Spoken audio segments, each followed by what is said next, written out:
which would be hugely economically damaging. The government is bringing in a fast-track system to deal with violent protesters. Black Lives Matter and far-right demonstrations are expected over the coming days. Reports in The Times suggest people caught vandalising, causing criminal damage or assaulting a police officer could be jailed within 24 hours of their arrest. Meanwhile, research suggests 8 out of 10 councils across the UK are considering whether statues of controversial historical figures should be removed. A monument to Scouts founder Robert Baden-Powell, who's accused of being a Nazi sympathiser, is under a 24-hour protection after fears it would be targeted. Dr. Tony Sewell, a managing director of the charity Generating Genius, has told Talk Radio this is not the right way for protesters to get their message heard. If you think about it, it's like looking for the devil, and they can't find anything in England. I'm talking about in the UK that's substantial. So you see a statue and that's it. And so you find something that you can then sort of pour your rage or whatever you want to put on it. A new report has found 2,000 residential buildings are still wrapped in dangerous cladding almost 3 years on from the Grenfell Tower disaster. MPs have urged the government to take over residential tower blocks if owners fail to make the buildings safe and estimate it would cost up to £15 billion to do the work. British Airways, EasyJet and Ryanair have started legal action against the government's 14-day quarantine policy for travellers arriving into the UK. The airlines want it to only apply to people coming in from high-risk countries. And all shops in Northern Ireland can reopen from today. They were given the all-clear by Stormont ministers following reduced numbers of coronavirus infections and deaths. Shops in England selling non-essential goods can reopen from Monday. Talk Radio National Weather. A warmer day with showers or some longer spells of rain. Talk Radio. Disney's Artemis Fowl starts streaming exclusively now. Artemis, there is an artifact from another world that threatens mankind. Your mission is to steal it. Based on the epic best-selling book series. We need a thief and we need a fairy. Disney Plus invites you to experience a new world. Who do you think you are? I'm the next criminal mastermind. Disney's Artemis Fowl, now streaming only on Disney Plus. 18 plus subscription required. T's and C's apply. Across the UK, online, on DAB, and on your smart speaker. The Independent Republic of Mike Graham. Good morning and welcome to the Independent Republic of Mike Graham. Ladies and gentlemen, we have reached the end of yet another tumultuous week in these British Isles. We have seen police officers attacked on the streets in daylight in Hackney. 3 men and a 13-year-old boy have now been arrested for that. We have seen the government finally getting a backbone against the protesters that have wreaked havoc all across the capital city of this country for the last 2 weeks, and they have basically announced that there will be people jailed within 24 hours if they riot on the streets of London. That, for me, is a big step forward, and as a result, Black Lives Matter will not be demonstrating this weekend, and so hopefully London will be returned to its citizens, those of us who are lawful, those of us who understand what Black Lives Matter is all about, but for those of us who do not want to see police officers falling off horses, police officers being admitted to hospital, police officers with blood draining down their faces because they've been attacked by anarchists and mobsters who think nothing of democracy and who want to break down and tear down everything about Britain's history that we all hold and claim to be very, very dear indeed. Some statues have been removed. Some statues are now being protected. I'm happy about that. I'm going to talk about that throughout the course of the day today. We are here for 3 hours. We are the home of common sense. And our first guest this morning is going to continue to join us in that quest for common sense, because we need common sense in this country right now. There are too many people who are stoking the fires of anger, who are stoking the fires of anarchy, and who are trying to make out that there is something rotten about the British Isles. And I can tell you this for what it is worth. There is nothing rotten about the British Isles, and there are lots of people who want to come and live here because it is such a great country. Nigel Farrar joins us. He's the leader of the Brexit Party. He is a man, for some, who is a very divisive figure. He is a man, for some, who is a man who stalks all sorts of problems in the country and who calls it as it is. And for some people, that is unpalatable. I say it's not unpalatable. I want people to be heard in this country. I want opinions to be heard, and I want opinions to be argued about, and that's what we're going to do. We want to hear from you, of course, as well. 0344 499 1000 is the number. It's Friday, so we've got the Perrior Awards coming up a little bit later on as well. But you are listening to me, Mike Graham, high above the streets of London, high above the River Thames, and looking out upon London's skyline right now. We are the fastest growing radio station in the country. in the world and on the planet. And there's a very good reason for that, because we tell you the truth, the whole truth, and nothing but the truth. This is Talk Radio. Mid-morning with Mike Graham. Talk Radio. Now, it's time to say a very good morning, not just to all of you people listening, but to Nigel Farrar, the leader of the Brexit Party. Nigel, thank you so much for joining us. A very good morning to you. Very good morning to you, Nigel. There's lots to discuss this morning. I don't wish to start off with Fawlty Towers, but we will get to Fawlty Towers, because the idea that they've banned Fawlty Towers now is quite laughable and quite ridiculous. But let's start talking, first of all, about the march that is now not going to happen this weekend. It would seem to me that perhaps we have now seen the end of the protest. We have seen the end of the Black Lives Matter demonstrations, and we have learned something from it, have we not? No, I'm really sorry to say that's completely wrong. I mean, look, when back in 1990 we had the poll tax riots, they smashed up Trafalgar Square, set fire to a few things. The government dropped the poll tax, and that was the end of it. What we need to understand here is we're dealing with something very different. Now, the three words on their own, Black Lives Matter, well, nothing wrong with that. And if people say they want to make sure that throughout society there is equality of opportunity, and we have to deal with whatever unfairnesses there are, that's fine. But here's the problem. Black Lives Matter as an organization is a Marxist, anarchistic organization that seeks to defund the police, to overthrow our capitalist system, to put in place reparations for slavery, for things that happened centuries ago. They're not going to go away just because a few statues have been brought down. They will continue, if they're allowed to, and if public support stays with them, they will continue until they have fundamentally changed society. And I really think this is now about a lot more than George Floyd and the appalling manner of his death.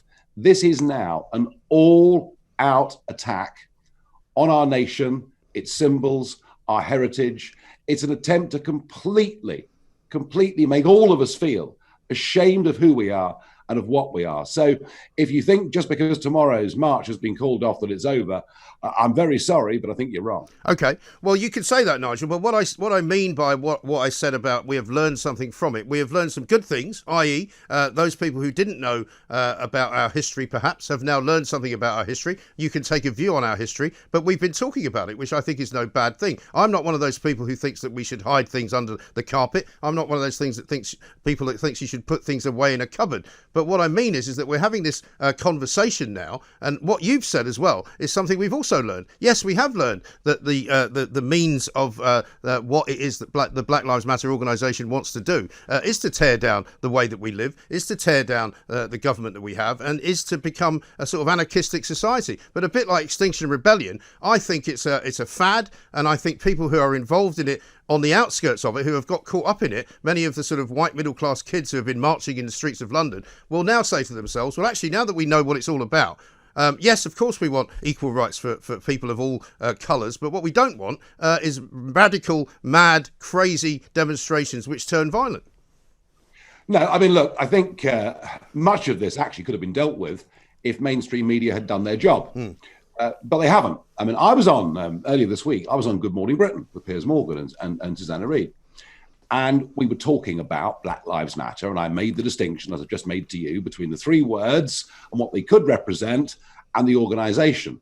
And when I said live on air that the main aim of Black Lives Matter was to defund the police, indeed to abolish the police, I mean, I was screamed at as if I was some kind of liar. And maybe one of the reasons that so many of those young, middle-class, university-educated kids have gone on those demos is because they were not being told the truth by anybody about what this organisation represented. And so I think some very interesting things are going on here. I mean, number one, Middle England is absolutely furious. Firstly, at government, the Church of England, nobody daring to stand up and give any kind of moral leadership whatsoever.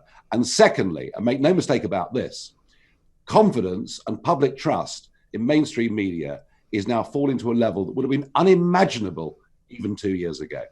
Yes, I think that's absolutely right. But isn't it interesting, though, Nigel, that we see things now in such black and white terms? Because, as you quite rightly say, there's nothing that you have said to me this morning which is untrue, right? Everything that you have said is defensible, and I would support you in that. You have said quite clearly that, of course, we should have respect, and we should have an opinion in which we want all lives to matter, and particularly if Black Lives Matter is to be something we talk about, that's fine. But it's equally right to say that they are a hideously kind of anarchistic organisation, and the people at the top of it would like to see some very bad things happening to this country. And it's also right to say that most right-thinking people in this country do not believe in their cause in terms of breaking down the entire democratic process, right? And so why is it that people have to say, you know, on the one hand, I support Black Lives Matters, but I can't say, but I don't support what it is that they want to do with our political system?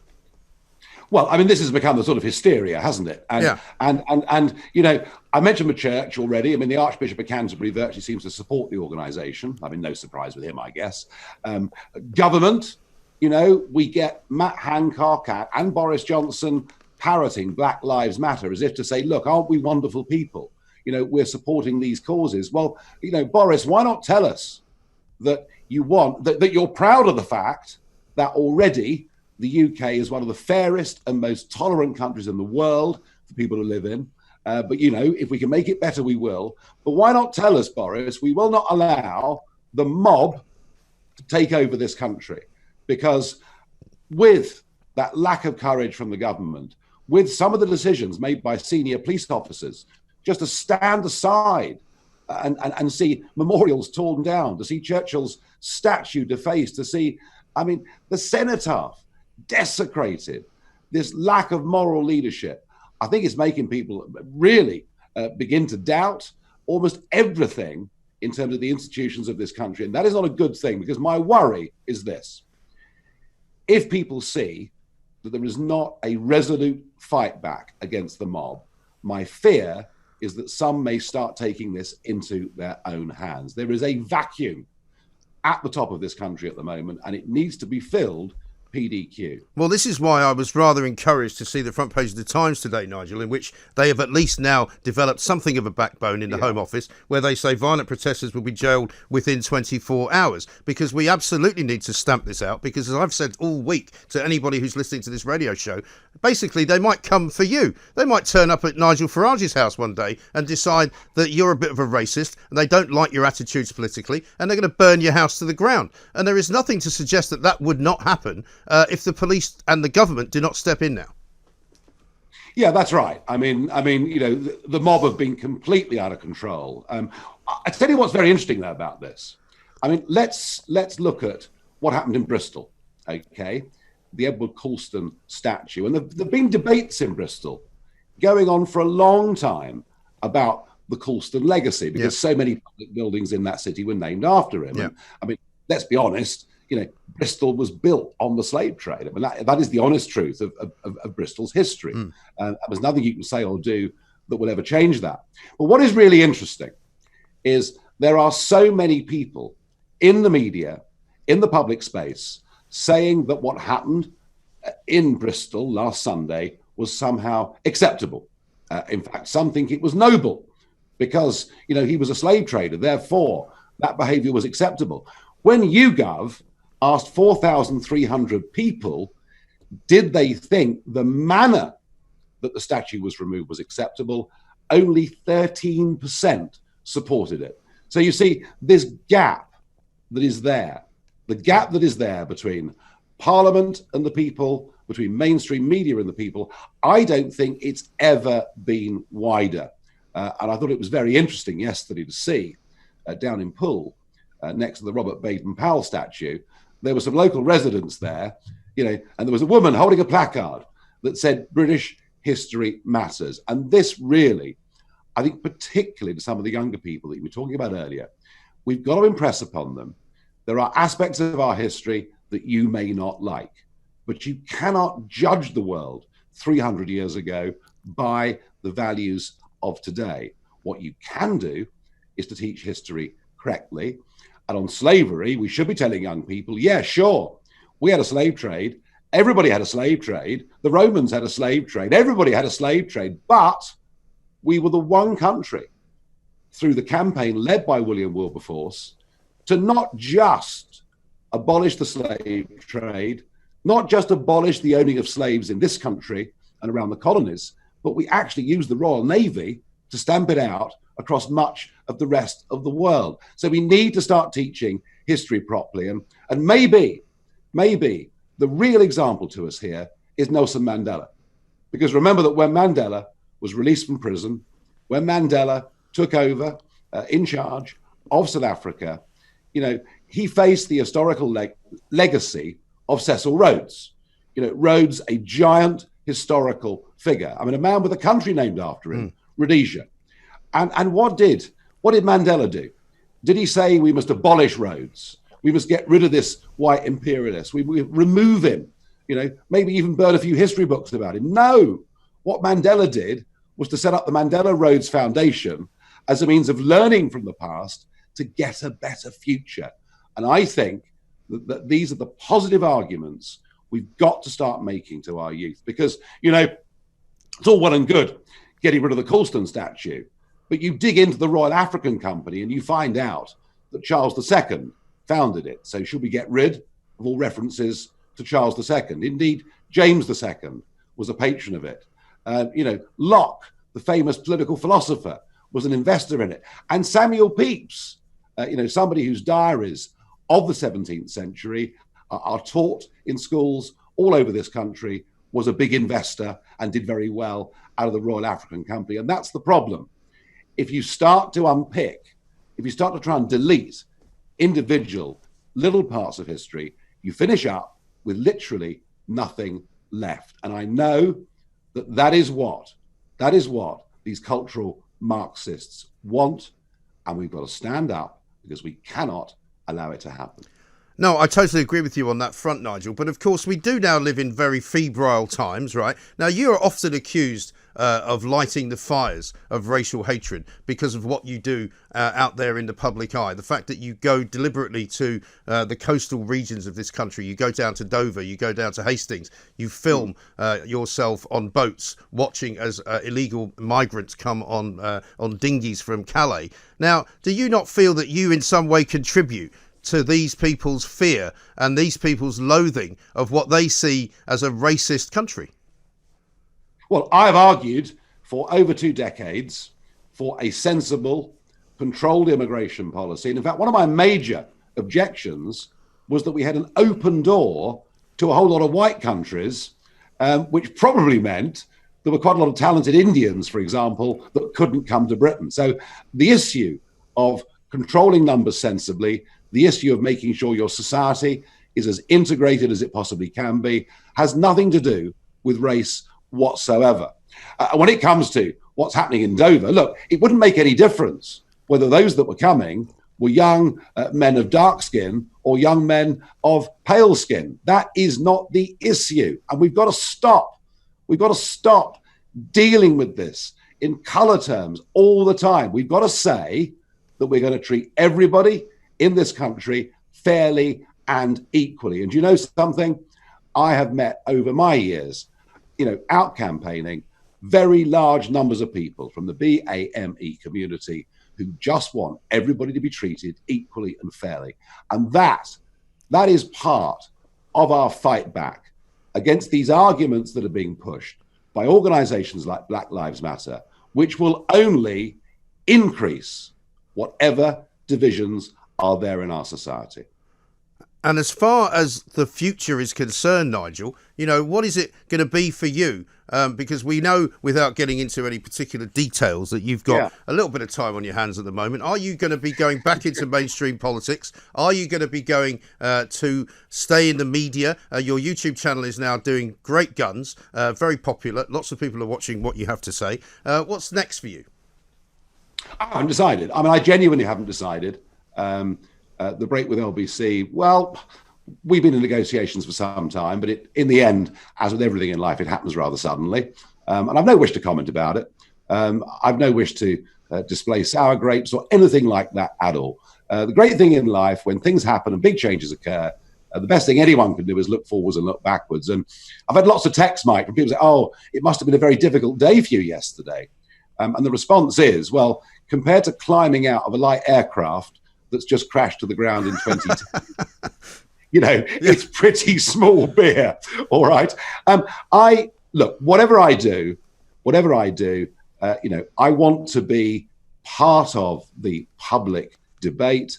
I think one of the things that I've got right over the years, more often than not, is I've generally had a feeling of where Middle England is on issues, and I've seen that gap between Middle England and between our politicians and the BBC, for example, and I've been able, I think, through the power of argument, through being able to get people to follow me, to help close some of those gaps. And I guess Brexit is the one that I might be the best known for. So I'm going to go on doing that by whatever means. But for the next couple of weeks, do you know what I'm going to do? I'm going to go fishing, and I'm waiting for the pubs to open. Are you going to go fishing off the coast of Sussex? Well, I probably will, but I'll have to be careful not to mix work with pleasure, because the boats are still coming, last Wednesday was a record day. 166 illegal migrants were brought into Dover, and who knows what other boats may have landed on shingle beaches in Kent or East Sussex during the course of the night, and those people just disappeared. 166 in one day. They were coming in yesterday. They were coming in the day before. And of course, they all get whisked off and put in 4-star hotels. And I think we need to have a proper debate about this. This government was elected with a stonking majority to deliver on Brexit. And part of Brexit was controlling our borders. And what is happening in Dover most days of the week is we're being made a laughing stock. So I'm not going to let that go. But no, I'm going to take a little bit of time out. I think that's a sensible thing to do when a big change in life has happened. And hey, you know what? The country's beautiful. The weather's been quite nice. All we need is the pubs open. That's really important. Yes. Listen, Nigel, fantastic to talk to you. Thank you very much for joining us. Thank you so much for telling us what you believe in, why you believe in it, and what everybody else should be thinking about. Because let's face it, you might not agree with Nigel Farage. Nigel Farage is the leader of the Brexit party. He doesn't want to be in the European Union. He wants controlled immigration. He does not believe that the cause of Black Lives Matter is a bad one. He believes that their cause is right, but he does not believe in their methods. He does not believe in their aims at the end of the day to completely overthrow the state. But if you don't agree with Nigel Farage, this is a very open channel that we have right here at Talk Radio. You can call us right now. 0344 499 1000 is the number. We are the most balanced show on the radio dial that you will find anywhere. We will entertain anyone who wants to speak about what Nigel just said. We will entertain people who want to slag him off. We will entertain you no matter what you want to say, because we are all about common sense and opinion. So please do call us and tell us what you made of what Nigel Farage has just said. 0344 499 1000. Live streaming on YouTube as we speak. Join us, because we are coming. We are the big radio station, and we're getting bigger every single minute. This is Talk Radio. Talk Radio. The 70s were groovy, man. Peace, love, and long hair. Only it's not the 70s, is it? It's 2020, and you've been stuck in your house. Can't get to a barber, tucking your sideburns into your socks. You need a haircut. You need a beast clipper from Skull Shaver. It's quick, cordless, and cuts your hair in around 5 minutes. Don't let your locks let you down under lockdown. Order your beast clipper now. Just $59.99 with free home delivery at skullshaver.com. Welcome to our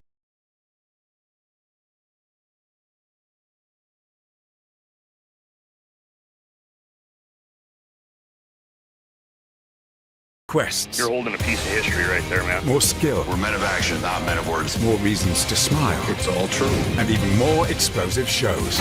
Because we're not just showing history, we're making it. Sky History. Available now at no extra cost for Sky TV customers. See sky.com for terms and conditions. Talk Radio.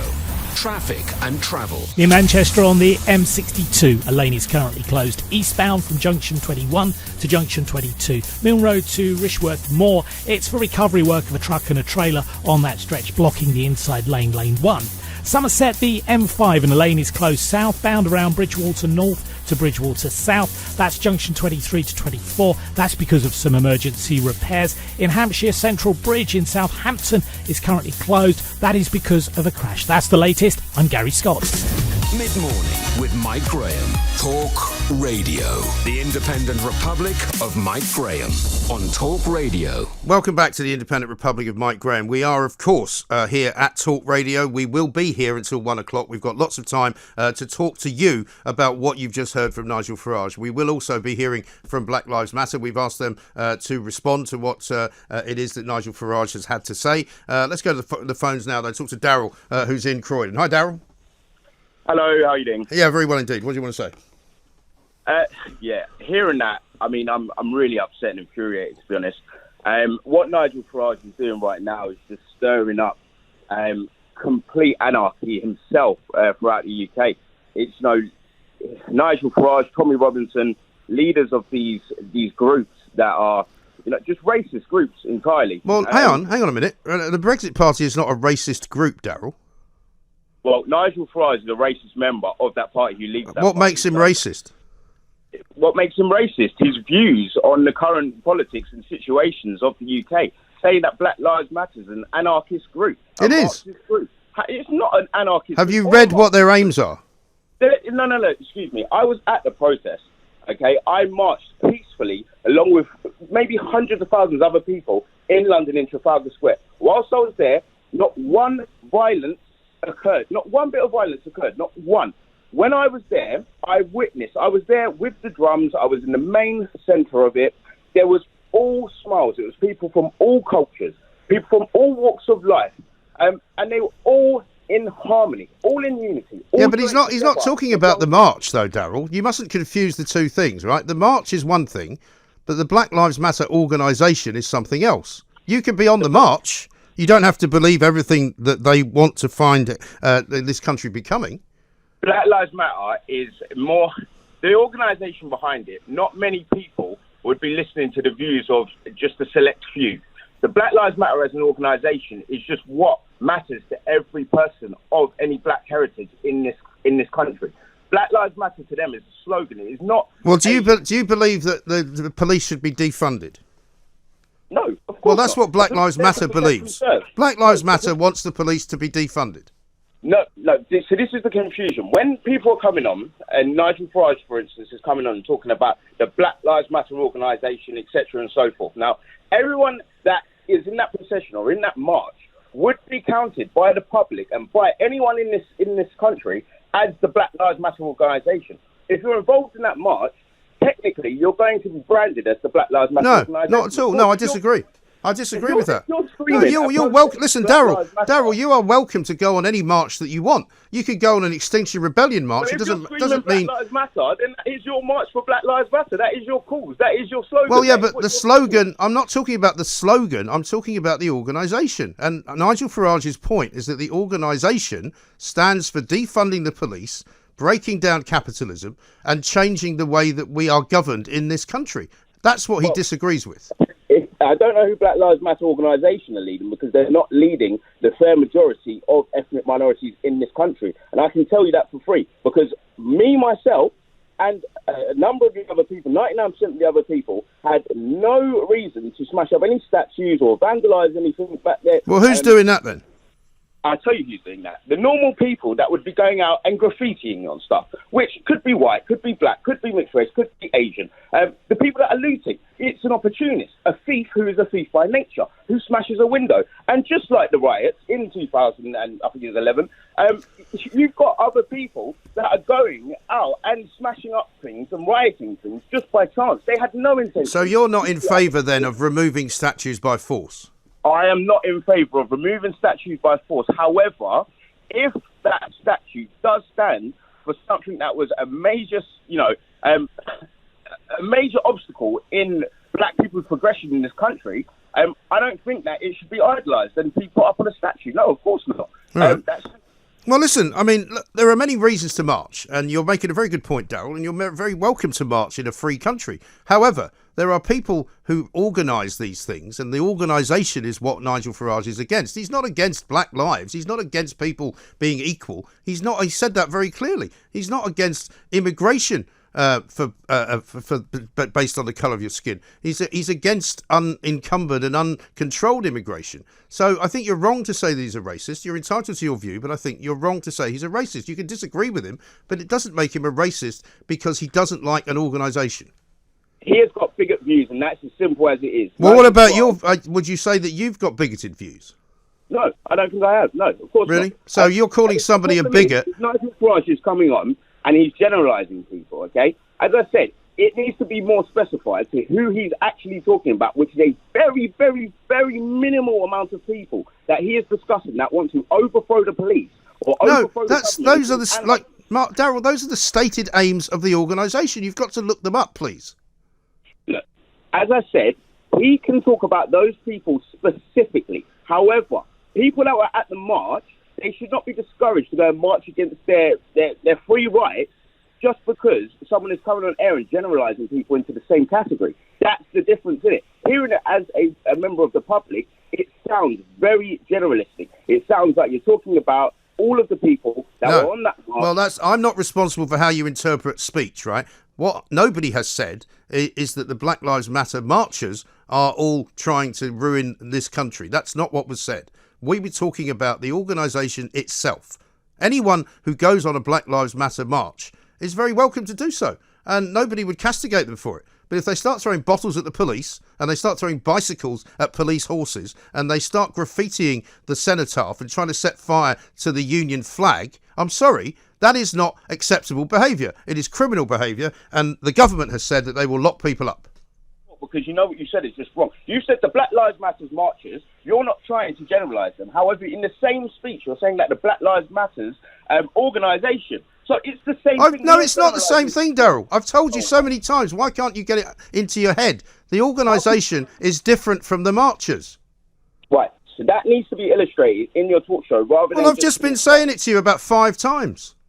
Okay, well, that's why I'm here. So are you now clear? The organisation... Are you now clear, Darryl? The organisation and the marchers are 2 different things. I'm going to have to be honest, I'm going to have to go and do my homework on this because... Please do. I'm not marching for any organisation. I'm marching for our rights. And, you know, it's sad because I've had this discussion so many times. I'm a mixer, so I'm half white and half black, okay? But I have felt racism more times than I can count on any amount of my friends' fingers. And it is sad to see that it is still apparent in this world, whether it's subtle, whether it's behind the scenes, it is still there. And, you know... All right, well, let me ask you one final question, Darryl, so it's got to go to the news. Do you believe that by marching for what you marched for, that racism will disappear? I hope so. Just like my dad wouldn't smoke in front of me when my dad smoked with me as a child, but he wouldn't smoke in front of my granddad. In front of his grandchild, sorry. That means in his life, he has changed his views on something because of the law that has been instated around it. If the laws were to be instated more harshly around racism, and you get fines, and you know your kids get taken off you if you teach them racism. There are laws already. There are laws, but actually the laws don't change. No, but Darryl, the laws do not change people's behaviour. If anything, they do. The ludicrous people who are racists in this country will be racist. They will not change their views. That they can't say it behind closed doors because they're too scared, because of the punishment is going to be so severe that they are not able to take it from their brain to their mouth. Then that's what needs to be changed. And that's what we're campaigning for. At the end of the day, I've seen too many of my friends that have been around each other and then been around me, but whilst they're in their group of white friends and associates, they will happily hear racism and not say anything about it, but then come to me and say, I heard this the other day, and my question is, why didn't you pull them up? And that's the biggest thing. Well, then that's not about the law, Darryl. That's about sociology, and that's about social behaviour. It's too soft. That's the problem, because that's why they're saying it. You wouldn't say I'm going to go out and, blow up 100 people in front of a random person, would you? Because you know that you'll get nicked and thrown in Guantanamo Bay. At the end of the day, if it was the same thing for racism, it wouldn't happen. But they don't care enough to change it that strict. Like, they don't want to put strict laws in place for that. There are strict laws in place for it, Darryl. There is such a thing as a hate crime. Have you not heard of that? It wouldn't be the case every single day if that was the case, would it? Well, it is the case. They've got hate crimes in place. Racist behaviour is punishable by arrest. You can be arrested for being a racist. Oh, God. All right. Well, we've got about 50, 60 people right now that seen, racist WhatsApp groups, Facebook groups. Nothing's been done about them. The police have been calling them. Nothing's been done about them. They're definitely never ever going to go to jail. They might get a little fine, but it's not good enough. And that's why they still content to get away with it. Well, nobody's gone to jail for throwing a bike at a horse owned by the police either. But, the law is not always as you would like it to be. Darryl, listen, I've got to let you go. You've been on so long, we've had to cancel the news. Now, if that is not absolute and utter nonsense, I don't know what is. But this is what we do at the Talk Radio organisation. Sometimes we have to be nimble. Sometimes we have to be agile. Sometimes we have to cancel the thing that we thought we were going to do because something else has happened. And that's the way the world is. Don't forget, we are, of course, here until 1 o'clock. We will take all of your views. You may be like Darryl. You may not like Nigel Farage, in which case, by all means, tell me why you don't like him. But I think it would be wrong to label Nigel Farage as a racist because I believe that he is not a racist. He has made it very clear he is not against Black Lives Matter as a cause. He is against Black Lives Matter as an organisation, simply because they call for the defunding of the police, they call for anarchy, and they call for the destruction of the British state. It's as simple as that. This is Talk Radio. Across the UK, online, on DAB, and on your smart speaker. And I'm hopeful that in the coming weeks we may be able to do more. Talk Radio. Investments. Did you lose money on yours?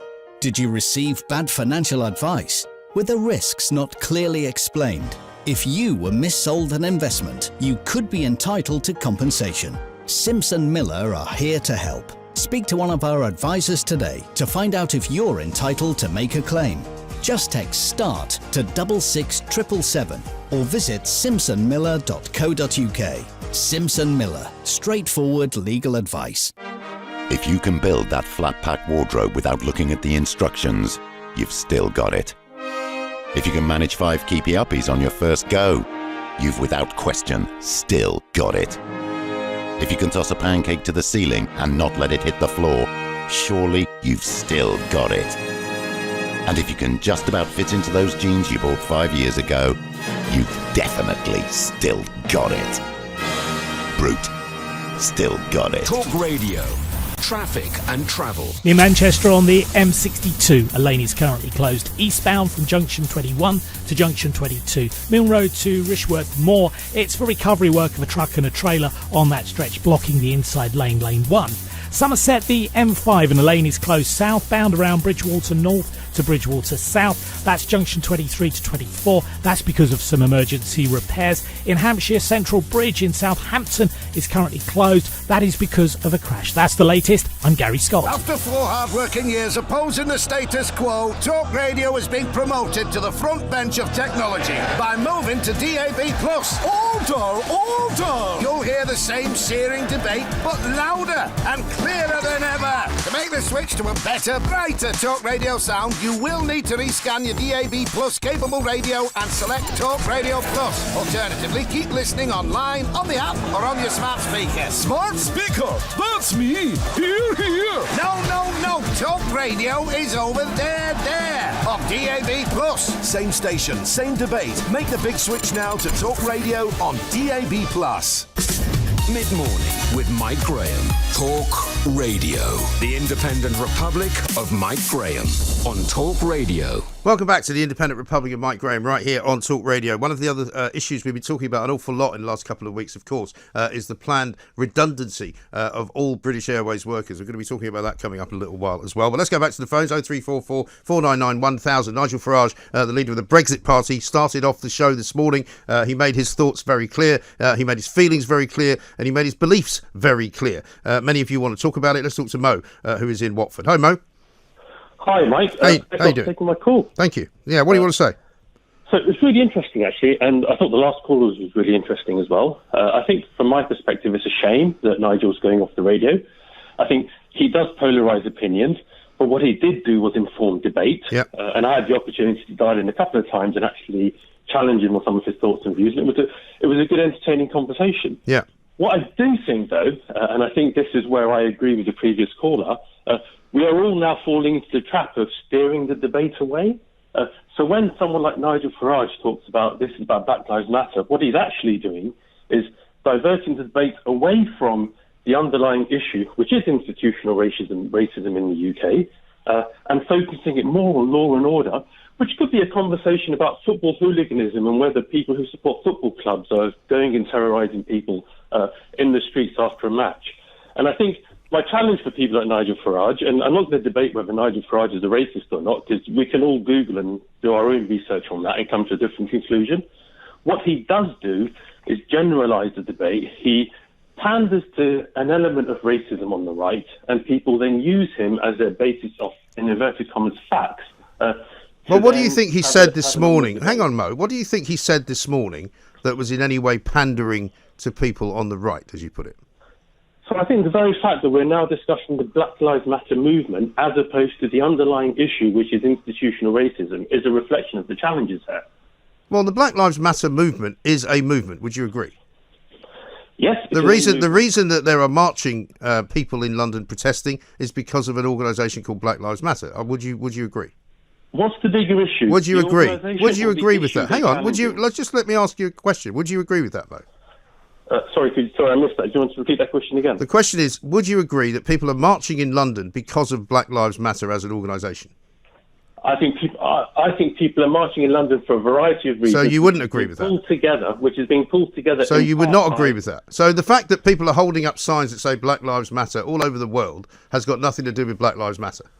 I think you're conflating two issues. What people care about is Black Lives Matter. It's the institutional racism. Well, that is fine. What's happening, Mike? Why? Well, hang on a minute, Mo. Hang on. The conversation. Well, no, you're not happy. You're not happy with the way the conversation is being steered, and yet you are trying to steer it in a way yourself. What I'm saying to you is that what Nigel was saying is that the movement itself, if it's about institutional racism, has now become about the removal of statues. How is that to do with institutional racism? I think, so again, we've moved from a different discussion. The initial discussion would have been focusing on things like, if you're a black woman, you're more likely to die in childbirth in a hospital than a white woman. Why is that? If you're a black person... Why is that? If you're a black person, you're more likely to be deported 5 years ago as part of Windrush than you would if you're a non-black person. If you're a black person or minority... Well, that's an idiotic thing. Hang on, Mo, wait a second.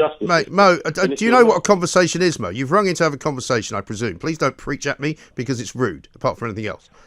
Anyone who is deported because of Windrush, of course they're black because they've come from a country in the Caribbean where the native people are black. So that's a nonsense. I'm not going to take that. And if you're going to tell me that people are more likely to die in childbirth because they are black, I'd like you to give me a reason why. Mike, let me just pick up. You cannot... Can you please answer one of my questions, Mo? Just one. The question on death in childbirth or the statement on Windrush? Any one of the questions I've asked you, you haven't answered. Please answer me the one that says where you maintain that if you are a black woman, you're more likely to die in childbirth. Why? What's the reason for that? All the statistics indicate that if you're a black woman, you're more likely to die in childbirth, in part because of possibility of underlying issues, in part... Meaning what? What does that mean? What does it mean? You don't know, do you? You don't know, Mo, do you? Why do you think you're more likely to die in hospital if you're a black woman than if I'm not the one that's asserting that that's true. I don't even know if it is true. You're saying it's true, but you don't know why, and you don't even know if it is true. So I would rather have the debate about why issues like this are more important than law and order and Black Lives Matter. If you want to debate something... That's the debate we should be having. Well, if you want to have a debate, Mo... Hang on, Mo, would you please stop... I'm an expert of all things. I'm here to... Well, you don't seem to be an expert in anything. I'm here to offer you an insight. I mean, you may not think that. Well, it's not an insight if you don't know what you're talking about, is it? No, I don't need to be an expert on anything. I do. If you let me talk about what I'd actually like to talk about, which is institutional racism. Well, what do you see as... What would you call institutional racism? I think Windrush is a good example of institutional racism. You tell me any other government that would deport British citizens who've been here for 50 years. Can you explain Windrush to me and tell me why that wasn't institutional racism? Well, Windrush is a very complicated issue, right? Which we cannot really expose in a minute's conversation on the radio, okay? But I can resolve. But it's a one-off, okay? It is a one-off because if you want to talk to me about institutional racism, you need to talk to me about something which is currently going on. Windrush was less than 5 years ago, and the report has only just fired on the report. It's you not can't current. Ignore Windrush and say Windrush isn't really relevant. That's a bit cheap, isn't it, Mike? I didn't say it wasn't relevant. I asked you for some examples of institutional racism. You've given me Windrush. Windrush. Well, Windrush was a mistake that was made by the government. They've admitted it was a mistake. They have made reparations for that. The Home Secretary at the time, who made a mistake in Parliament, resigned as a result of it. You know, it's another issue which shouldn't have happened. But it does not point to institutional racism, does it? Mike, it happened less than 5 years ago. Well, it's not as if it happened in the 50s or the 60s. It happened on our watch. I didn't see anybody say many words about it.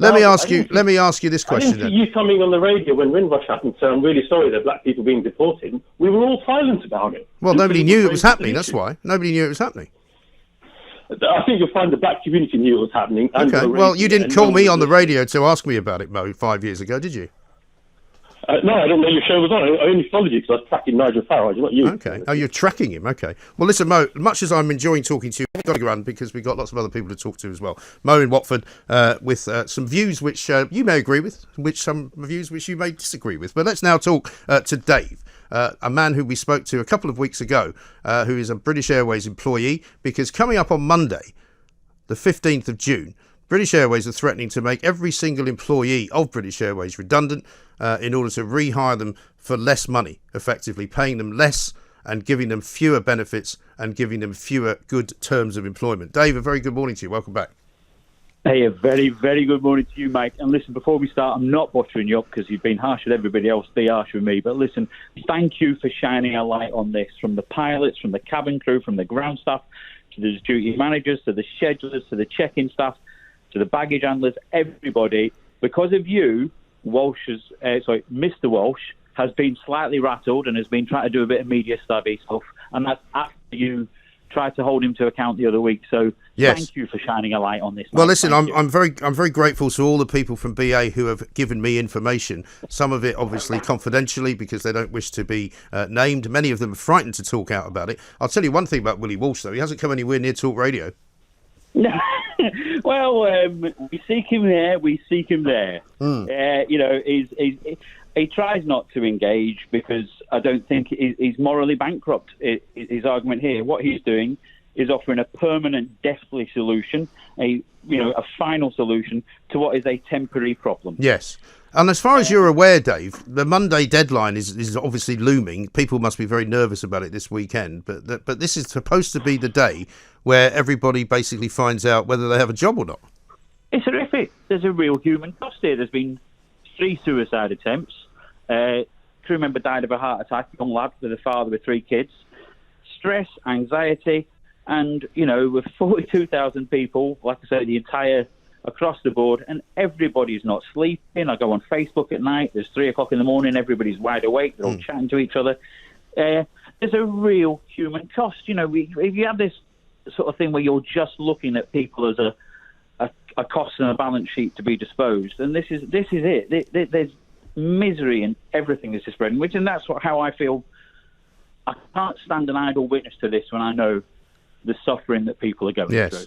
And what's your understanding, Dave, of what is about to happen on Monday? Because there are those who think that this is all a bit of bluster by BA.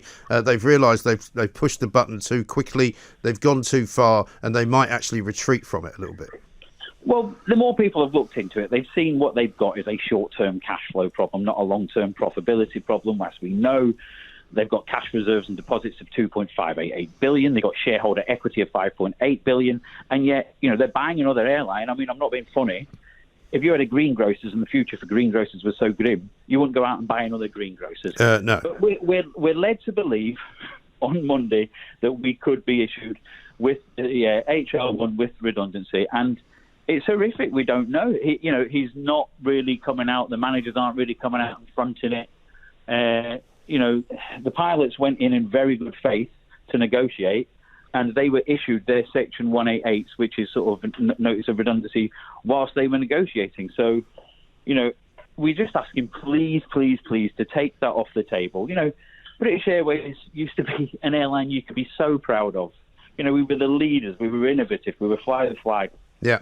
You know, and that is a big aspect of this, I think, because a lot of people in this country who are basically fair-minded people are thinking to themselves, well, hang on a minute, if you're going to fly the Union flag on your airline, you're going to call yourselves British Airways, forget the fact that you're now no longer British owned, I don't think you should have the right to do that. And a lot of people have been telling me, Dave, as well, we will never use British Airways again because of the way they've behaved.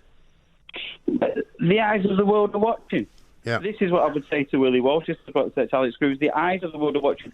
How you treat your staff says a lot about you. Yes. If you treat your staff badly, people will be thinking they will treat you badly. You know, it's as simple as that. You know, they talk about investing in aircraft.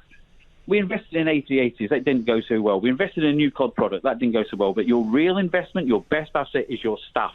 Invest in them and they will move mountains. Imagine if we had 42,000 people all going in the same direction. We'll take temporary part-time. We'll take unpaid leave. We'll get through this crisis together, but listen to us.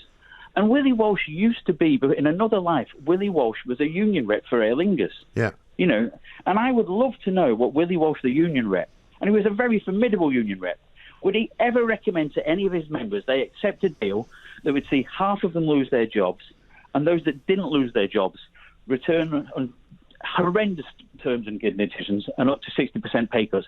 Would that Willie Walsh, the union rep, have recommended that to his members? That's what I'd like to know, Mark. Well, there's nothing like a poacher turned gatekeeper, as they say. But what's your plan for this weekend, Dave? Are you talking to colleagues? I mean, you've been a cabin service director for over 30 years.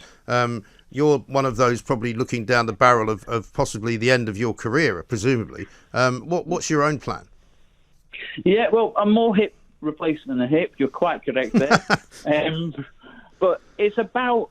This isn't about me. If I'm really honest, Mike, you know, I'm old, I've had my time, I could maybe, you know, it's not as painful for me as those kids that have got futures and careers, people 10 years younger than me that have got young kids coming up to university, people that have got mortgages. The mixed fleet crew are on a very low wage already, and they fought so hard to get those terms and conditions. And this is a once and for all resetting of the clock. And for those, it might not be the big salary drop that I'd be facing, but my goodness, you know, on those 6 weeks on this new contract where they stand you down, their landlord will still want paying. Yeah. You know, so it's bad for them. But I'm talking to guys, we're having Zoom meetings. In one of the Zoom meetings the other night, I'm sorry if I'm going to well up, but one of the Zoom meetings the other night, this guy talked about going into his garage.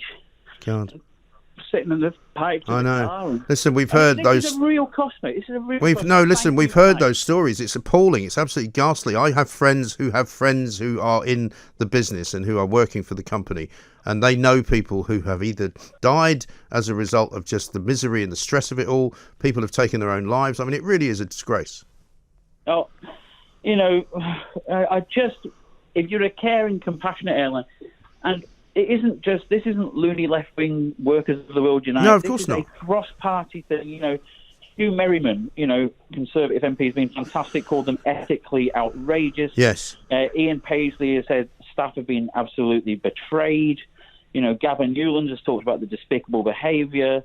You know, Sam Tarry to John Redwood, Theresa May.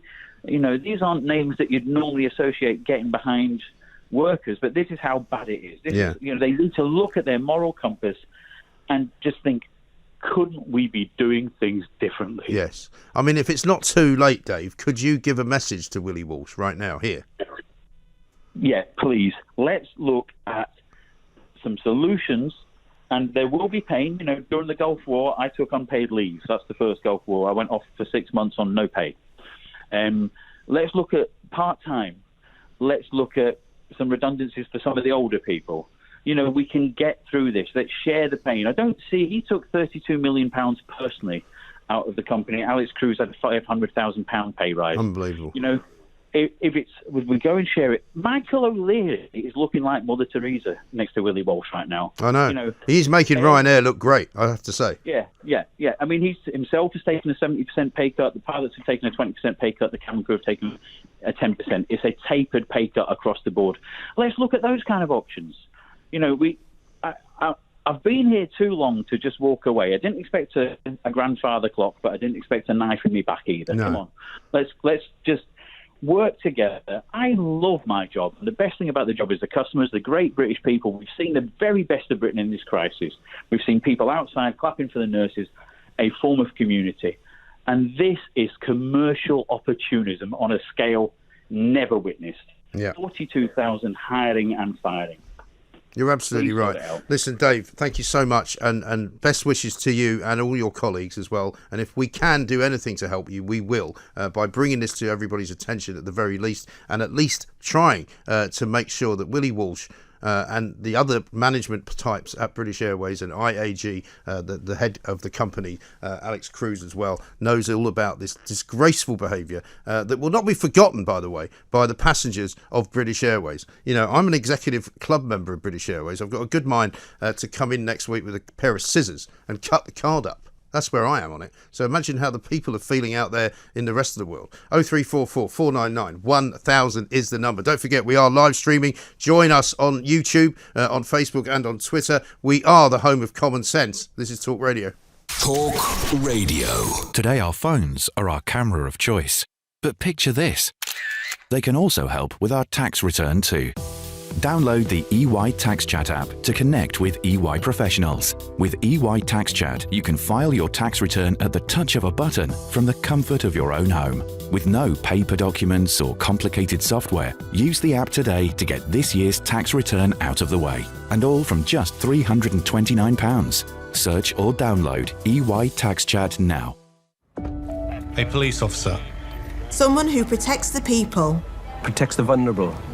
Focused on doing the right thing.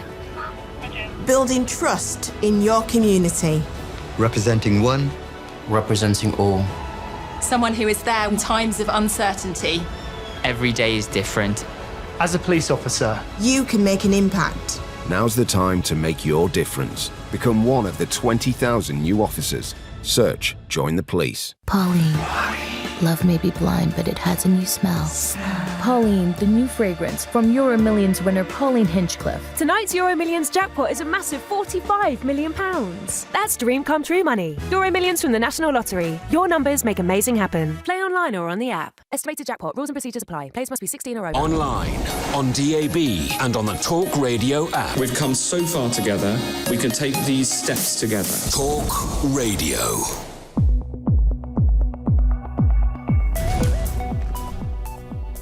Coming up in the next hour, we've got more of your calls to take. We've got loads more to be getting on with because we've had a very, very busy first hour. Nigel Farrar, the leader of the Brexit Party, was on. Some of the things he said appear to have upset one or two people, and that's only normal for a regular and balanced debate. And obviously, if you wish to have a call into the station, you can do it. 0344 499 1000. We can't guarantee you'll get on because it's very busy at the moment. We are the fastest growing radio show on the entire planet. Coming up, though, we will be talking to many other people as well, including Rakib Hassan. He's going to be telling us about the Priti Patel racism row. Right now, though, let's get some news headlines. Here's Emily Rose Adams. Across the UK, online and on DAB. The latest news from across the globe. As Britain returns to work, we need to adapt the emergency programmes we put in place to bridge through the crisis. All the latest reaction, information and advice. We must stay alert, control the virus and save lives. On the Hour Headlines.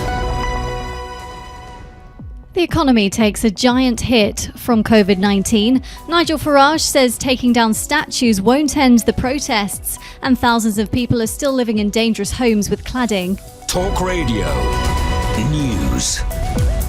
Britain's economy suffered a record collapse during April's coronavirus lockdown, with our economic output plunging by 20.4%. The figure from the Office for National Statistics is worse than anything seen during the financial crash. The Chancellor says it's in line with many other countries. Health Minister Edward Agars told Talk Radio there's a lot more work to do. A reduction in GDP is not something unexpected given the impact of lockdown and tackling the health emergency on the economy. But it's clearly a very, very significant fall, and it's clearly something that as a country we need to address. We need to address it by safely reopening the economy step by step to get the country working again. The news is likely to increase the pressure on the government to ease the 2-metre restrictions to allow many more businesses to start up again. Damien Green, former Deputy Prime Minister and Conservative MP, has been telling us this morning the government should strongly consider it. Other countries have done this, haven't had a resurgence, so it clearly can be done safely. Obviously, we would all need to continue to be careful. I think one way or another, if we don't go from 2 metres to 1 metre, then the terrible economic numbers we've seen this morning will be repeated. The government is bringing in a fast-track system to deal with violent protesters. Reports in The Times suggest people being caught causing vandalism, criminal damage or assaulting a police officer could be jailed within 24 hours of their arrest. Black Lives Matter organisers have cancelled a protest which was set to happen in London's Hyde Park tomorrow over fears it could be hijacked by far-right groups. Meanwhile, 28 councils across the UK are reviewing whether they should remove controversial statues. A monument to Scouts founder Robert Baden-Powell, who is accused of being a Nazi sympathiser, is under 24-hour protection after fears it could be targeted. Brexit Party leader Nigel Farage has told Mike on Talk Radio removing statues won't make a difference. They're not going to go away just because a few statues have been brought down. They will continue, if they're allowed to, and if public support stays with them, they will continue until they have fundamentally changed society. The government's former chief scientific advisor says if the UK had gone into lockdown a week earlier, we'd be having a quarter of the number of deaths we're having now. Sir David King is also warning against easing restrictions too quickly. 3 years on from the Grenfell Tower fire, there are still 2,000 residential buildings in England covered with some form of dangerous cladding. MPs have urged the government to take over residential tower blocks if owners fail to make the buildings safe and estimate it could cost up to £15 billion. A number of airlines have started legal action against the government's quarantine policy, which came into force on Monday. British Airways, EasyJet and Ryanair are working together to try and end the 14-day isolation rule, which they say will threaten the industry and jobs. They want it to only apply to passengers from high-risk countries. Talk Radio National Weather. A warmer day with showers or some longer spells of rain. Talk Radio. Your high street has been adapting and finding new ways to work. And so has Lewis here. Hiya, I'm Lewis. AKA owner of Don's Bakery. AKA bakery website manager. AKA deliverer of delicacies. Inspired by shop owners like Lewis, Visa is supporting other businesses to adapt. Shop local. Visa. Across the UK, online, on DAB, and on your smart speaker. The Independent Republic of Mike Graham on Talk Radio.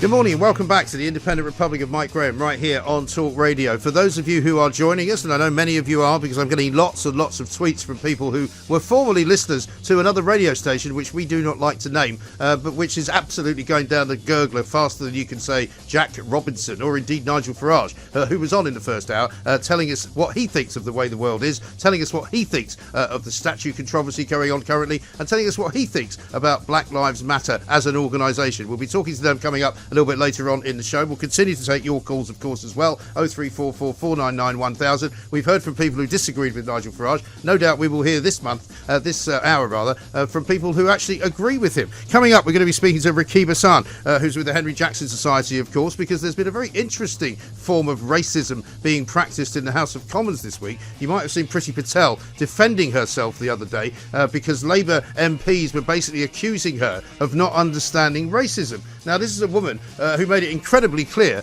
in her very what I would say affecting and emotional speech and her comeback that she knew exactly what racism was. She used the P word, which we do not normally use on this station. She said that she had been called names. She said that she had been depicted by The Guardian, of all places, as a cow with a ring through her nose, which was not only offensive ethnically, but also religiously as well. She is a woman who knows all there is to know about racism. But the problem with the left, of course, it's the wrong kind of racism. Because if you're a Tory, you can't possibly understand it, no matter what the colour of your skin is. And that's what we're talking about this morning. We're talking about racism, we're talking about immigration, we're talking about a great many things. And we're talking also, of course, about the fact that the government have finally got a bit of a backbone this morning, according to the Times. And they've said violent protesters will be jailed within 24 hours. The courts are preparing fast-track prosecutions just in case there are any more Black Lives Matter demonstrations which descend into anarchy, as they did last weekend. Now, we're being told that they're cancelling any demos this weekend. weekend. However, there's some talk there might be one going on today, so we'll bring you that as and when we can, of course. Coming up a bit later on in the hour, we'll find out what's in the Sunday Times magazine. We'll talk some more review as well. Kevin O'Sullivan will join us because he's got a big show coming up tomorrow, Saturday, in this very slot on Talk Radio. You're listening to me, Mike Graham, right here on the fastest growing radio station on the planet. And is it any wonder that it's growing so quick? This is Talk Radio. Mid-morning with Mike Graham. Talk Radio. Now, let us talk to Mr. Rakib Hassan, because he is actually Dr. Rakib Hassan, I should say, because he is with the Centre on Radicalisation and Terrorism at the Henry Jackson Society. He's a man with a great deal of views that we agree with here at Talk Radio. And let's hear from him now. Rakib, a very good morning to you. Morning, Mike. How are you? Yeah, very well indeed. Thanks very much for joining us. Now, I know that you've been writing a lot over the last few days about this exchange between Priti Patel and the Labour MPs who basically accused her of not understanding racism. Since then, since her appearance and since her incredible speech, which I thought was incredible, in the House of Commons, where she defended herself, talked about her upbringing, talked about how she had suffered from racism as a young girl in this country, and also talked about how she would not be lectured by the Labour Party on whether she was understanding or not of racism. I mean, it's an incredible battle that's being fought out here. Keir Starmer has since written another letter. He seems to love writing letters. Somebody pointed out the other day he's a former lawyer, so he probably thinks he's getting paid every time he writes a letter. He gets $5,000, you know. But basically, he's written another letter, sort of haranguing Priti Patel. Tell us what you make of it all. Well, I think that the letter from a letter which was signed by a number of Labour MPs and was authored by Nash Shah, who is the Shadow Minister of Community Cohesion. Yes. I thought ultimately what this letter did, Mike, I thought it struck a very poor tone. I think it essentially trivialised the experiences of racism experienced by the Home Secretary, which she explained these experiences in the House of Commons. And the reality of the matter is, what we saw in the House of Commons was a Conservative Home Secretary essentially being hectored into talking about her personal experiences of racism. And then Labour have essentially doubled down with this letter by essentially trivialising her own personal experiences.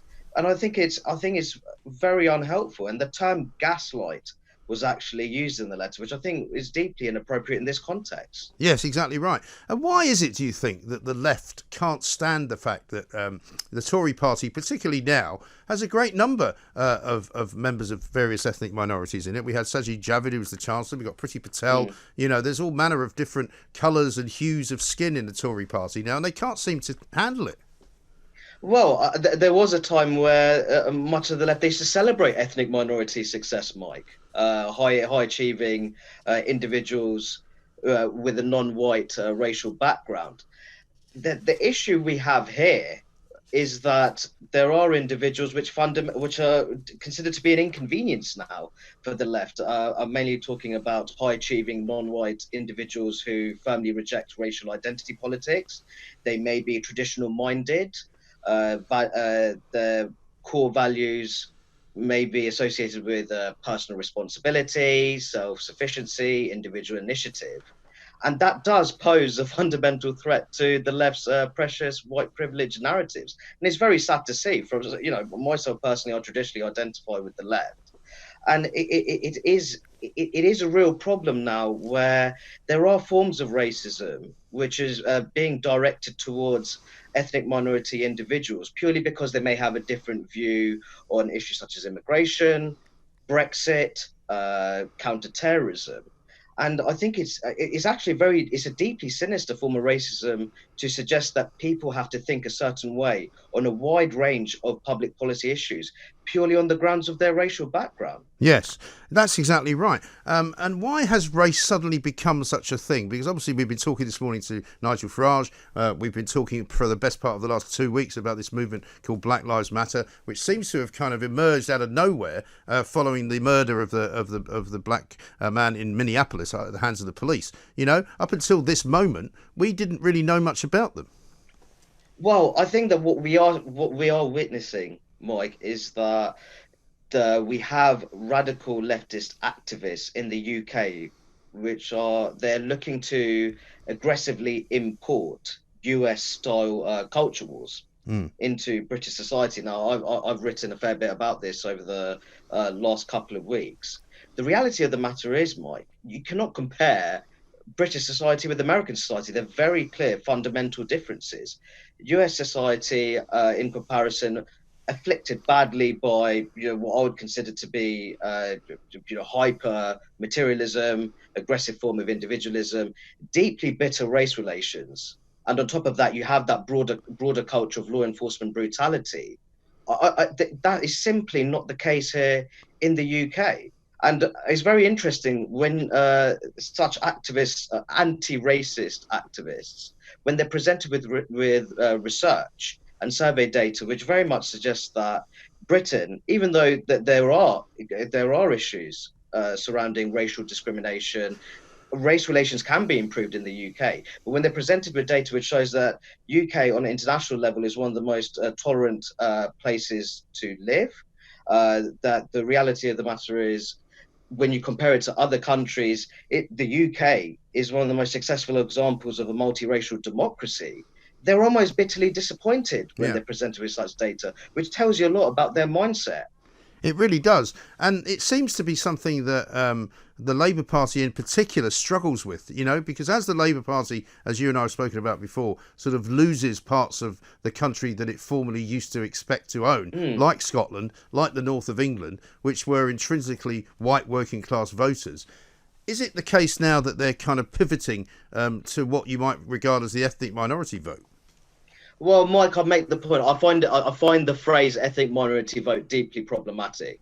You'll see that within different ethnic minority groups, voting patterns are different. There is a great deal of variation. Right. So I think the problem that Labour have is that it's well documented that Labour lost a significant amount of traditional working class support in Northern England, the provincial Midlands, parts of Wales.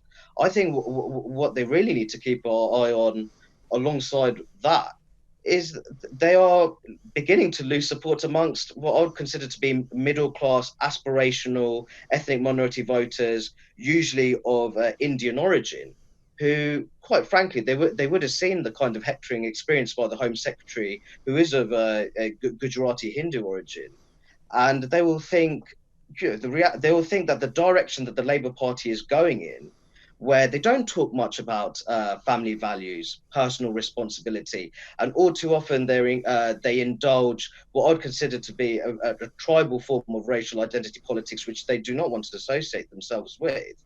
I think that you will see a further fraying of party voter relations between Labour and what I would consider to be aspirational middle class voters of British Indian origin. Yes. I mean, it is interesting, isn't it, that there are those on the left who do not make those differences that you've just made, and that just sort of assume that everybody reacts the same way politically, which of course is very, very far from the truth. Absolutely. Well, for example, we're often fed these homogenizing narratives. The black community, the black community is essentially, very disappointed in the way the police has behaved in recent times. They have a lack of trust in their local police force. Now, what's very interesting is when you look, when you provide a more granular analysis of attitudes within the broader British black population, you'll see that the recent crime survey in England and Wales showed that people of black African origin are more likely to have confidence in their local police force than white British people. So 76% of people of black African origin have confidence in their local police force. The corresponding figure for people of black Caribbean origin is 56%.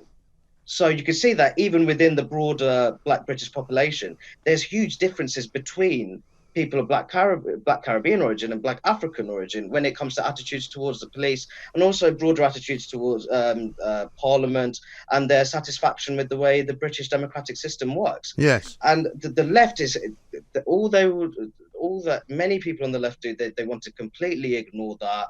They want to carry on with these narratives where they put together very different non-white ethnic groups as long as it fits in neatly with their own personal political agenda. Right.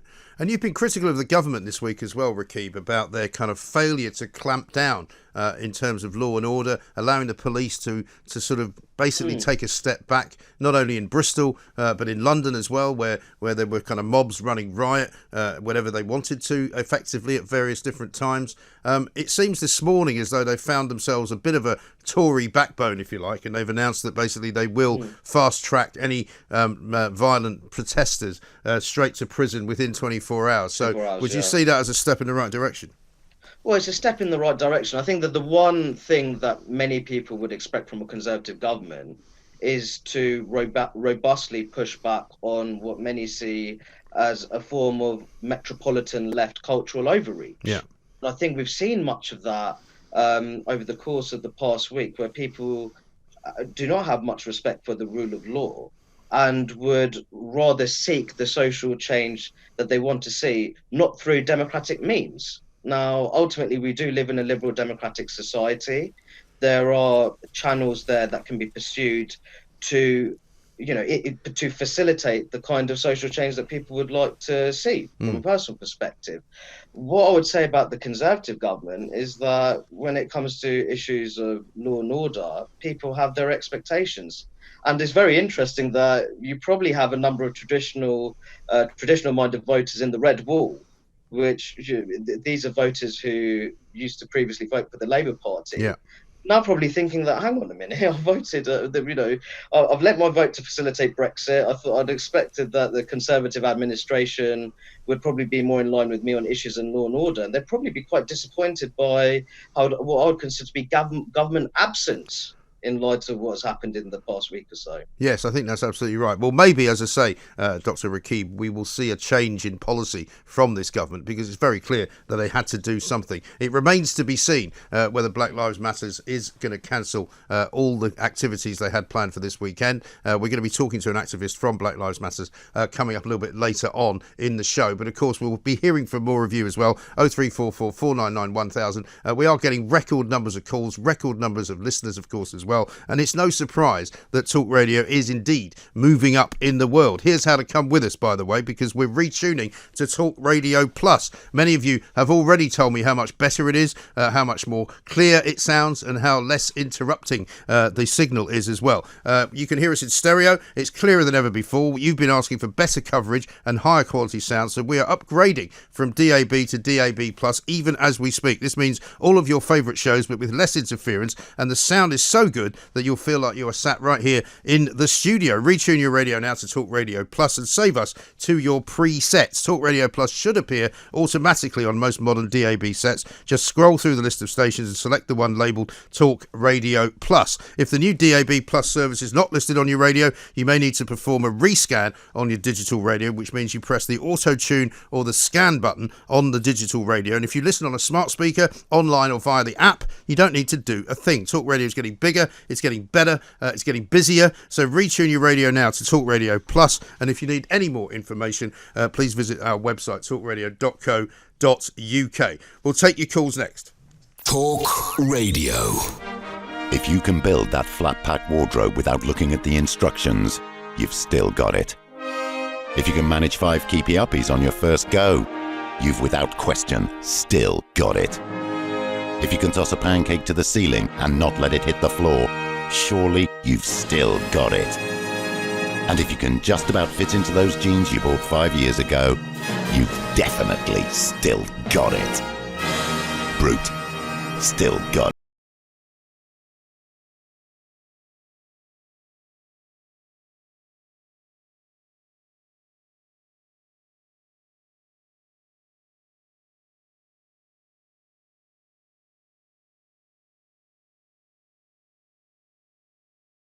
Selected stores exclude deny.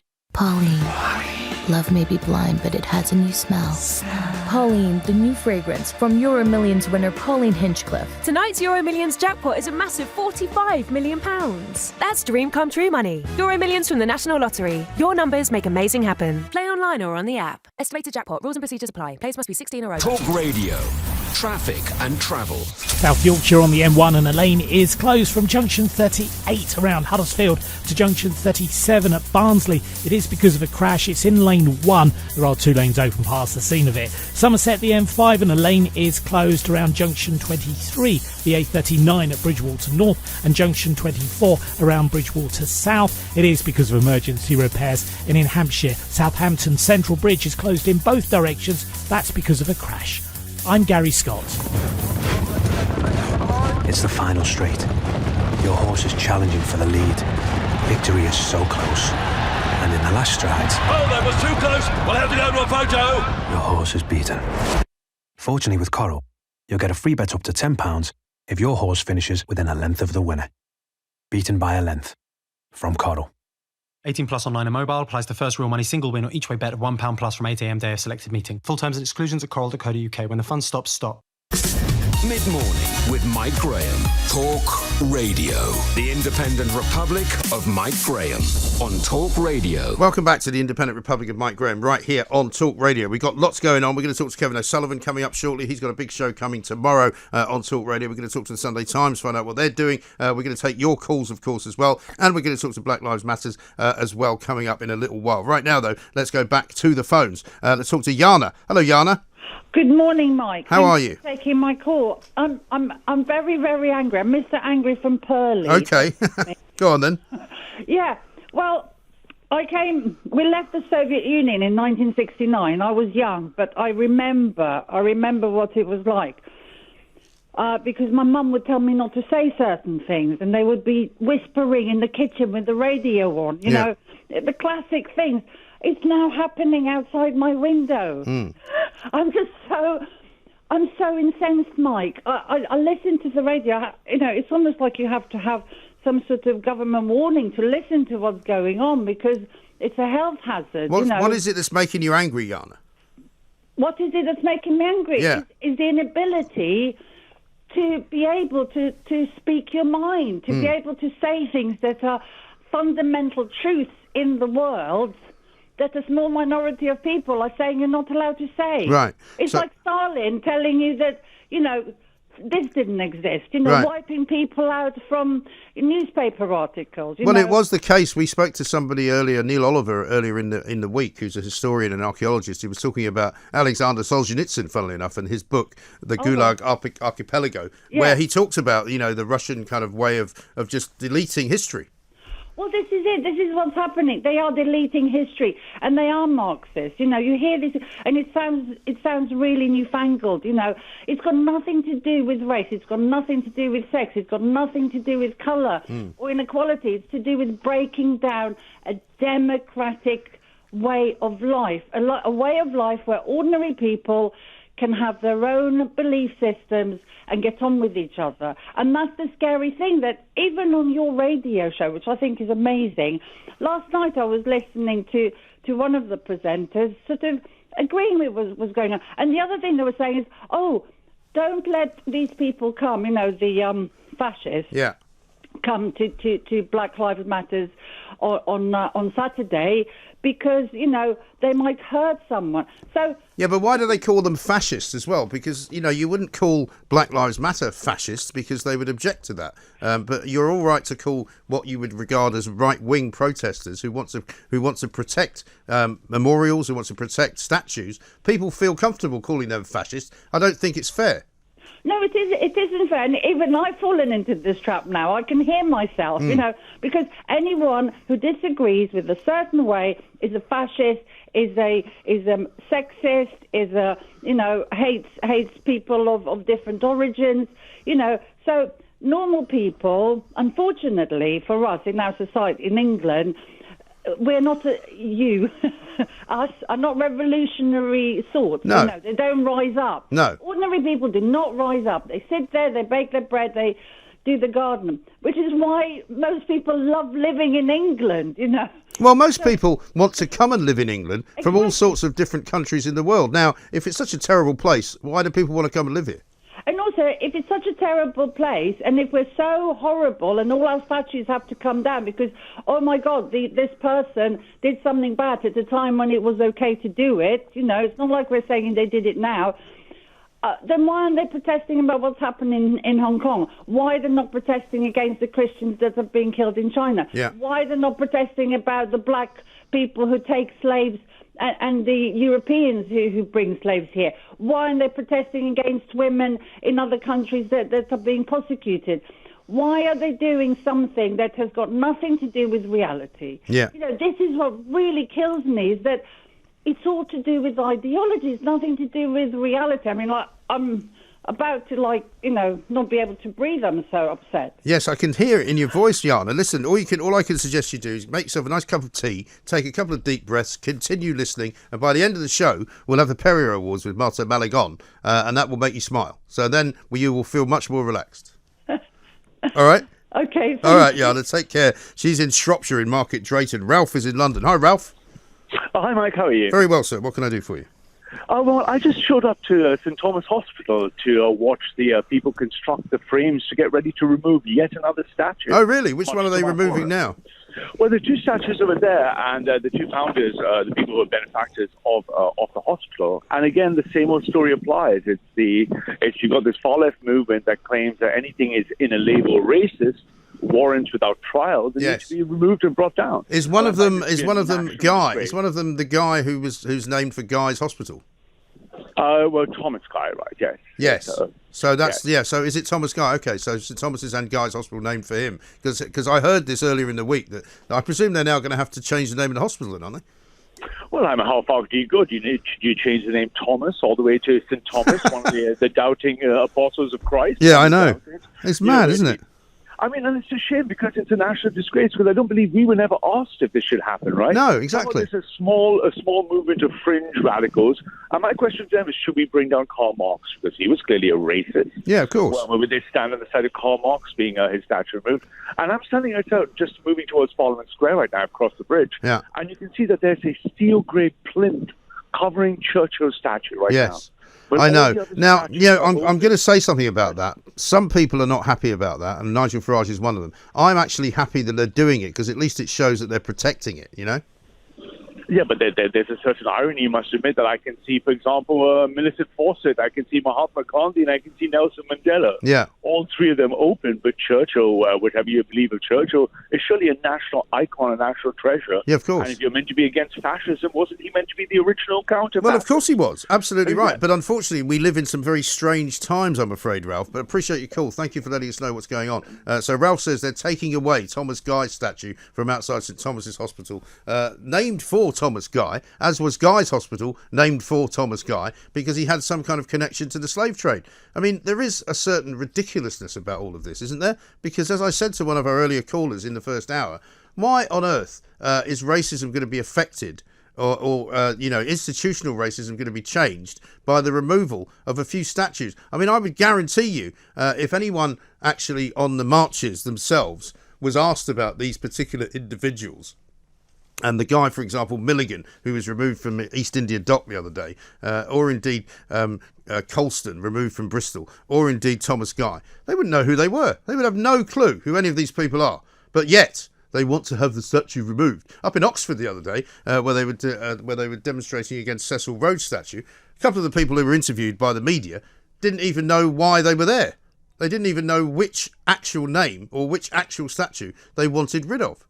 It's nonsense, isn't it? And now, of course, they've banned Fawlty Towers as well. Where does it end? Let's get some news headlines with Emily Rose Adams. Talk Radio. Half-hour headlines. Britain's economy suffered a record collapse during April's coronavirus lockdown, with GDP plunging by 20.4%. That's the worst collapse since records began. The director of the Institute for Fiscal Studies, Paul Johnson, has been telling Talk Radio they're rewriting the economic record books. We lost a quarter of the economy in 2 months, and that's more than 10 times more than we've ever lost in a similar period in the whole of history. So it's not just the biggest ever, it's the biggest by an order of 10 times bigger. New figures show coronavirus death rates more than halved across most of England and Wales between April and May. The biggest drop was in London. The northeast of England had the highest rate of all regions last month. Violent protesters could be jailed within 24 hours as authorities attempt to deter trouble at marches planned over the coming days. Key statues, including one of Winston Churchill, have been boarded up. Meanwhile, Black Lives Matter organisers have cancelled a protest which was set to happen in London's Hyde Park tomorrow over fears it could be hijacked by far-right groups. And frontline workers are taking over railway station announcements in England ahead of lockdown restrictions being eased further. From today, NHS workers, supermarket staff and teachers will encourage people to travel at quieter times and wear a face covering. Your weather, a warmer day with showers or some longer spells of rain. Julia Hartley-Brewer at breakfast on Talk Radio.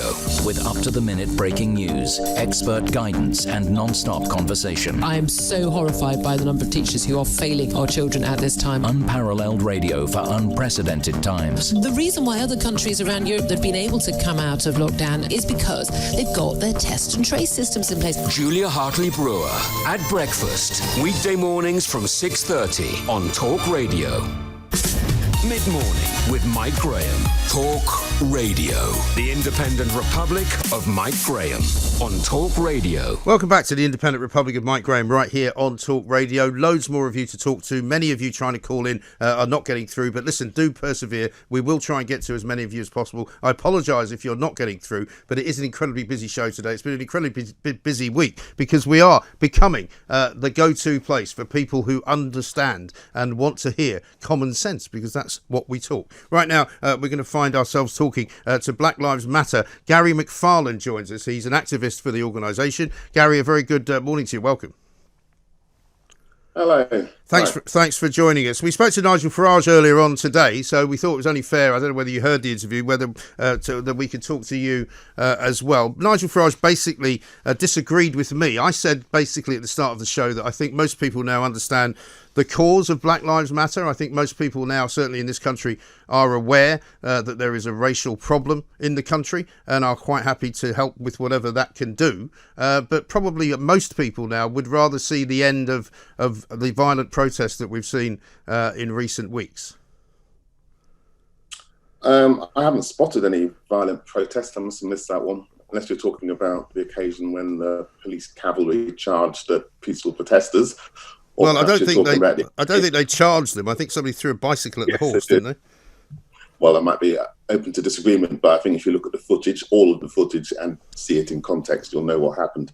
And also the following day, when they kettled young people, also peaceful, until 1:30 a.m. And in the previous few hours, had instigated violence against such individuals, which was part of a pattern of over-policing of the Black Lives Matter protests. And the fact that the protests everywhere else in the country, and there have been actually hundreds of protests everywhere else in the country, have been peaceful. And the fact that the London ones were entirely peaceful, apart from when the police decided to intervene, tells you the real truth of the matter, which is a movement of hundreds of thousands of peaceful people protesting and demanding racial equality in the UK. So you would disagree with those who say that your march was somehow infiltrated by people who wanted to cause trouble? Yeah, I don't go with this. So that means that anybody who did cause trouble then is part of your movement. No, because it's a diverse movement and it's open to anyone. It's not a membership organisation, and there are lots of different groups that come under the umbrella Black Lives Matter. Okay. So I think Mr. Farage and others maybe are influenced by the Dumbo in the White House, Mr. Trump, who thinks it's all to do with outside agitators. The fact that the Minneapolis police station was burnt to the ground. Right. Actually, that was done by people in the community. So that was done by people who support Black Lives Matter. It was done by people in the community. That's why they're calling for the defunding of the police in Minneapolis, which has been passed democratically by the council. Are you calling for that in this country? I am, yes. So what would you do with the defunding of the police? Would there be no more police? What we would transfer that money that goes to the Metropolitan Police into much better community resources. So you would have no police force, in other words. So you would have no police. Yeah, we'd police ourselves, I think, would be a much better approach. Okay. So who were those people who were chasing the police at the last Black Lives Matter march? Who were they? Do you expect me to know them? I don't know who they were, but certainly there were people who were responding to police violence, if that's what you mean. No, they were chasing police who were not involved in any kind of violence. This was way before any of the violence kicked off. But there was footage of two young black women. Hang on a second. There was footage of two young black women stopping a group of young men chasing the police and saying to them very openly, please don't do this. This is not helping our cause. But you, I'm assuming, would identify with what they were doing and you would support it. No, what I'm taking issue with is that why are you talking about a couple of minor instances? Well, you've told me there weren't any. Out of context. Of a massive demonstration of peaceful people, and prefer to talk about that rather than talk about the realities of injustice in this country and racial inequality. I think I know why. Well, what we don't really want to talk about other issues. No, Gary, what we talk about on this radio station is all manner of things, and I will not be told what I can talk about and what I can't talk about. What I'm asking you is, was there any violence on those marches? And you said there was not. Only by the police, and I've just pointed out to you that there were occasions where the police were being chased away by very threatening young men. Yes, and you haven't seen it in context, and I'm saying that the context is the instigation of violence by the police, and the context is of the wider policing of the Metropolitan Police, which leads to tasering, which leads to killing, which leads to brutalisation on an everyday basis and yearly, monthly basis in this city. When was the last time a black man was tasered by the police? When was the last time a black man was tasered by the police? About 2 days ago. 2 days ago. Who was it? You don't keep up who with was news. It? You don't keep up with the news. Well, why don't you tell me who it was and we can report it? Who it was. If that's the question, let me tell you who it was. It was Millard Scott. It's a 62-year-old man who could have almost died because he was tasered by the police. Why is he tasered? Because he's got black skin. He happens to be the father of Wretched 32, who's a very well-known rap star. That's why when he put the video up, it got several million views. People are outraged by that. They're lucky there hasn't actually been a riot, to be quite frank, because this is what's going on up and down the country to people that aren't as well known. That's why people hate the police. That's why we want to defund the police. Well, that's why some people hate the police. Are an oppressive organisation that exists to basically keep working people in their place, and the black perception of that working people, in particular in London. In London, well, I mean, I'm very surprised that we haven't. I'm very surprised that we haven't heard about that story, to be honest. And I'm going to look into it. I'm very surprised because, generally speaking, if the police taser anybody, hang on a second. No, hang on. If the police, Scott is a very well-known civil rights fighter, Stafford Scott, and it's his older brother. So you should know, and you should really do your intelligence and do your research. Well, I've asked you a question. You've given me an answer, which is fine. What else is Black Lives Matter aiming for in addition to getting rid of the police? Well, there's some certain things that can be done before we get rid of the police, such as banning the rollout of tasers. That'd be a very good start. Banning stop and search, because black youth and black people are 9.3 times more likely to be stopped by the police than anyone else, and that has no impact on actually bearing down on crime whatsoever, but is entirely oppressive. They could start by paying the money out, the 200 million that was earmarked for Windrush, and an amnesty for everyone caught up in the Windrush scandal, which is a matter of deliberate Tory policy that send people to their deaths in some cases in this country because they were told all of a sudden that they weren't British, although they were invited into this country in the 1950s and their descendants. That was an outrage, and it's still an outrage in our community. They could start with a public inquiry into the massive disproportionate black and minority ethnic persons that have died in this pandemic. That would be a good start also. Many other things they could be doing, such as looking at the institutionalized racism across all areas of employment and education. In education, they could be doing something to introduce not just black education as a monthly thing every October, but actually integrated into the curriculum, something that's been demanded for several decades and still has not happened. And that doesn't mean just talking about Mary Seacole, the black nurse, although we should talk about her.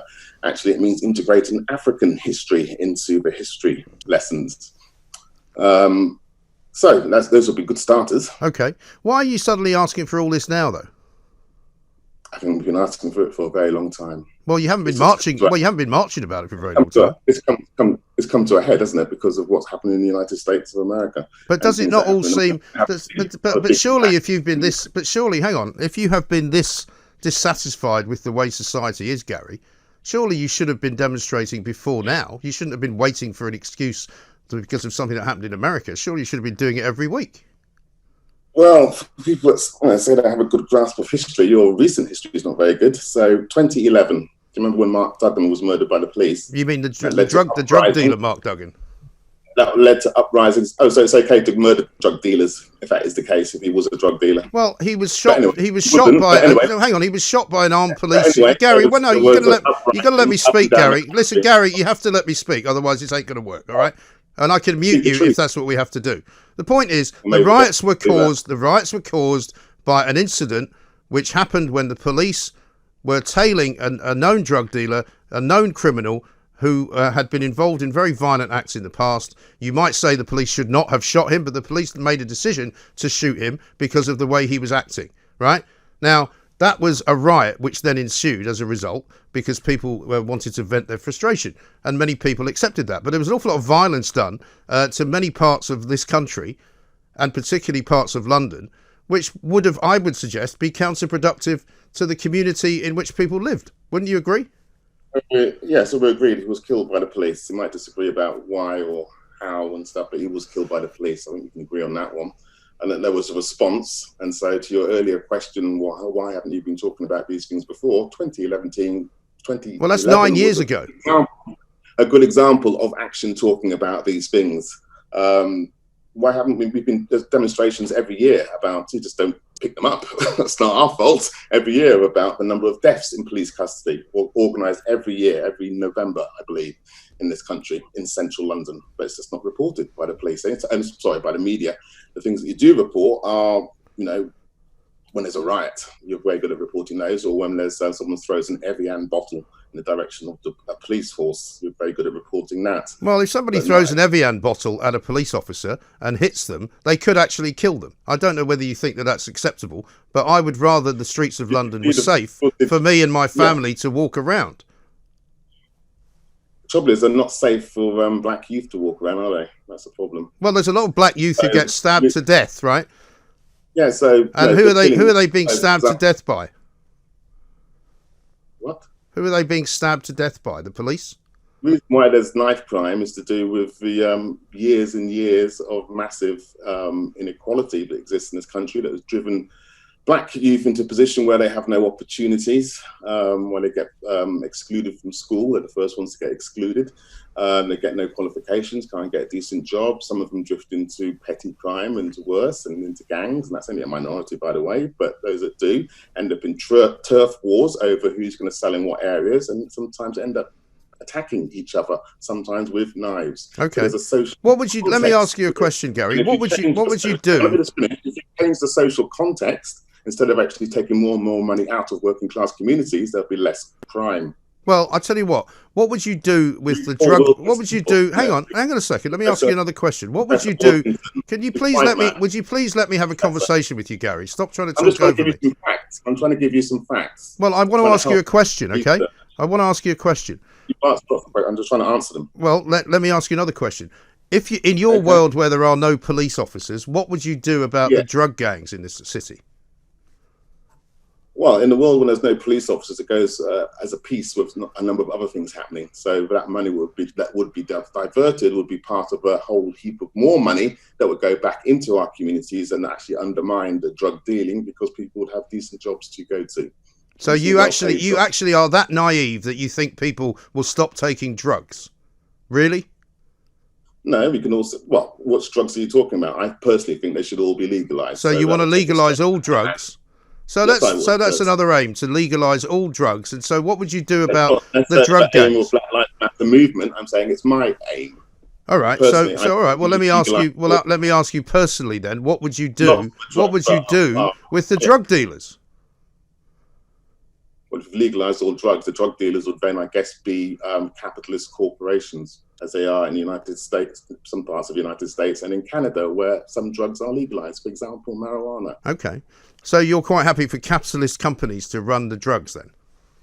No, I prefer to see a revolution where we get rid of capitalism and we run society in the interest of working people. Okay. So when you say get rid of capitalism, what does that mean to you? How does that look? It looks like a situation where, as we're seeing around the world, well, particularly the United States, some parts of it, people take to the streets and take matters into their own hands and start to run things in a democratic fashion and exert the democratic control. You think America is not capitalist now? Is that what you think? No, I said that we're beginning to see the beginnings of people power, where people begin to see their own power and begin to realise that actually they are the ones that produce the essential services, not the bankers and the heads of the corporations. They're the ones that produce the essential services, and actually people are beginning to gain the confidence when they see the cretins that run our societies, how incompetent they are, and begin to realise through their own actions that they are perfectly capable of running their own lives and the things that affect our lives and the products of our labour. Do you believe in democracy, Gary? Yeah, I believe in absolute democracy. Okay, yeah. so you believe in elections? I believe in a much higher level of democracy than the current setup. How can you have a higher level of democracy than one man, one vote? Well, firstly, you'd expand it to women, wouldn't you? Well, women do vote. Women can vote. Gary, women are allowed to vote. Man, you said man, didn't you? But anyway. Yeah, because the phrase "one man, one vote" is a very well-known phrase. Would you like me to say "one person, one vote"? Would that make you happier? Yeah, it would. Yeah. So I'm sorry if I offended you, Gary. That's all right. You haven't offended me. That's good. I'm just trying to educate you. Well, you're not doing a very good job, I'm afraid, Gary. Because you keep interrupting me, but that's typical for talk radio. Well, interruption is part of debate, mate. If you don't stop talking, I have to interrupt you. I interrupt Peter Hitchens as well. You've asked me to tell you what is a higher form of democracy. You haven't let me yet. Well, go on, tell me. Tell me, I can't wait. Well, a much higher form of democracy is where we elect instantly recallable delegates, as they did in the Paris Commune of 1870-71, as they did in the Russian Revolution of 1917 for a few years before it degenerated. We can go into that if you like. And those delegates are instantly recallable, and they are elected to control what goes on in society in terms of our production and what we produce and who gets services and so forth. It's all democratically accountable. As opposed to getting a vote once every 5 years, you get a vote all of the time. And yes, but you see, the trouble is, Gary. But the trouble is, Gary, if you had that voting system, Gary, would you not have got in the end the same result as you got back in December, where the Tory party, which is massively more popular than anything else in this country, would be the ruling party? Would it not? Not in that system, I don't. Why not? Well, because it presupposes that we've already had a revolutionary situation in this country. And in the process of a revolutionary situation, people's ideas change. As I was pointing out earlier, people come to see their own power.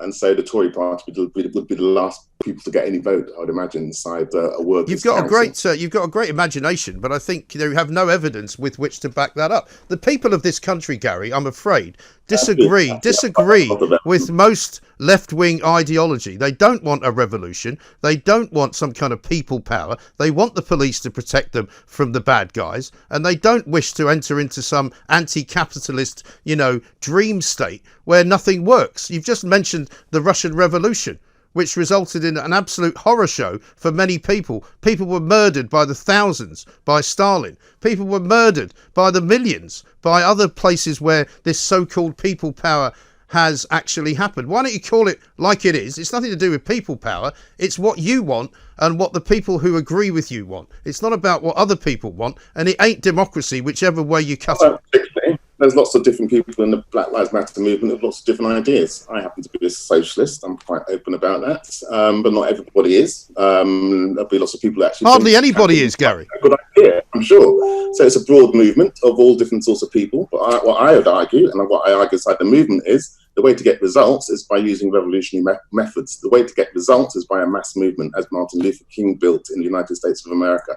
That's how we got a black president elected, because people fought for their rights, but not by petitioning, not by pleading, not by voting. They did it through a mass movement of people on the streets. And the extent to which such movements are violent is dependent on the state trying to clamp down on them. So you would be happy to be part of a violent movement for change? No, I said the extent to which those movements become violent is to do with the state clamping down upon them. So are you saying you would be happy to support violence to overthrow the system? no, I'm happy to support a mass movement to overthrow the system. Okay. Final question for you, right? Are there going to be any more Black Lives Matter marches in London? Of course. I don't see racial equality happening anytime soon unless we carry on marching. So we have to keep the momentum going. Obviously, we don't want people have decided to call off the march on Saturday because the fascists wanted to attack it, and no doubt it would be the black youth that would be blamed for fighting back in that situation. So it had been moved to Friday. Well, so what makes you think that the people you refer to as fascists, Gary, aren't going to be able to change their movement to Friday? They're not very clever. They booked it all up for Saturday, but I'm sure maybe they will. But why do you call them fascists, Gary? Because we were talking about organisations like the Democratic Football Lads Alliance. You might have seen them on the streets of Coventry a couple of days ago, where they were celebrating. Some of them were celebrating the promotion of Coventry City to the Championship, I think. That doesn't sound like very fascist behaviour. And one of them chased two black youths into a corner and almost lynched them. Those kind of people. When you say almost lynched them, that's very sort of provocative language. Media. Well, it's not what happened. I'm just saying what happened. Well, when you say they almost lynched them, what do you mean exactly? They chased them into a corner, into a dead end, and there was a baying crowd of several dozens of supposed football supporters chucking beer bottles and all sorts. Oh, chucking bottles! Oh, what? A bit like the Black Lives Matter march then. Hang on, a couple of them had weapons. They could have got killed, but actually the police turned up and got in the way. Oh. But actually, So the police that you want to do away with saved their lives. Yeah, to an extent they did actually. Yeah, and the reality was that they actually handcuffed the black kids because the white fascists said that they got knives. So they immediately handcuffed the black kids, not the white guy that was brandishing a knife, if you see the video, which I think Facebook. So it doesn't sound like what you were saying. Yeah, they're those kind of people, very violent, viciously racist people. And in Hoddesdon, in Hertfordshire, you might have seen them also sea-kyling and making monkey noises at a peaceful Black Lives Matter demonstration a few days ago. That is on social media. The Tory MP has actually said it was an outrageous occurrence and they're being hunted down. That is the racists and fascists by the police. Apparently, we'll see what comes of that. Right. And do you also endorse the defacing of the cenotaph and the spray painting of Churchill's statue? Well, Churchill, what did it say? That he's a racist. That was actually a statement of truth. No, it's not. So, well, it's not. It's a statement. It's a statement of opinion, Gary. It's a statement of opinion. Well, you don't know much about Churchill. You should read his biography. What's his name? Boris Johnson's written one, hasn't he? I haven't read it myself, but I know, read something about Churchill. No, but in 1943... But it's okay to just throw... It's okay to call people racist, isn't it? You just call everybody a racist. He said that the Aryans should rule the world, basically. That's what Churchill was about. That's a rough quote from him. Have you ever studied Karl Marx, Gary? Indians were have you ever studied Karl Marx, Gary? Pardon? Have you ever read anything by Karl Marx? Yes, I've read a lot. Would you call him a racist? No, I wouldn't call him a racist. No. Because he wasn't a racist. Oh, I see. Okay. So you don't think his views on people of colour are interesting? I do think his views on racism are very interesting. Right. And he was a great supporter of the abolition movement and of the Union armies in the Civil War, because he understood the need to actually destroy slavery and the racism that went with it in order to build a unified working class that could actually make a revolution. Yes. I understand. Well, it's interesting that a lot of the people, but do you seriously, Gary? In the Bengal famine in 1943. Do you seriously think? Do you seriously think, Gary? Hang on, Gary, listen to me. Do you seriously think that writing Winston Churchill is a racist on a statue in the centre of London is going to make any difference whatsoever to the attitude of people who you would regard as racist? If anything, it's going to make them more racist. Did I say anything about that? I said, you asked me what I thought about it. I've said it's a statement of truth. Well, I asked you if you endorsed the act of actually spray painting on the statue. I also asked you if you endorsed the defacing of the cenotaph. Do I endorse it? Yes. I don't endorse it. I didn't do it, and but I understand why it happened. Would you condemn the people that tried to set fire to the Union flag? I didn't see anyone try to set fire to the Union flag, but again, well, you've obviously missed it. It's on social media, Gary. You must. You might have to. You might have to change the way that you look at social media. Around the world, the Union flag represents many people around the world as a symbol of imperialism. So I can understand people that know their history might want to burn it. Are you proud? Let me ask one final question, Gary. Right, he is a racist. Gary, one final question, Gary. We don't need to take lessons from Churchill or the Tories about fighting fascism. They're the one that capitulated to fascism. I see. So you wouldn't. Churchill. All right. So Churchill didn't fight fascism. Excellent. All right, Gary. One final question, Gary. One final question. To defend the British Empire. That's why he had a beef with Hitler. He agreed with him on supremacy. He agreed with him on the Aryans to rule the world. So he agreed with him. Right. That's why we went to war. One final question, Gary. You went to war to defend the British Empire. That's why you're in North Africa. That's why he wanted to invade North Africa and did invade North Africa to defend Egypt. Why people don't get a history lesson? Gary, one final question for you. What happened in the Second World War? One final question for you, Gary. One final question, please. One final question. Yeah, please go for it. This is the big one for you. This is your chance to prove that you're not actually rather deranged. Are you proud to be British? No, I am an internationalist. Thank you very much indeed. Gary McFarlane is not proud to be British. He is an internationalist. He would like us not to have capitalism. He would like us not to have the Tories. He would like us not to have fought the war because actually Winston Churchill was on the side of Adolf Hitler.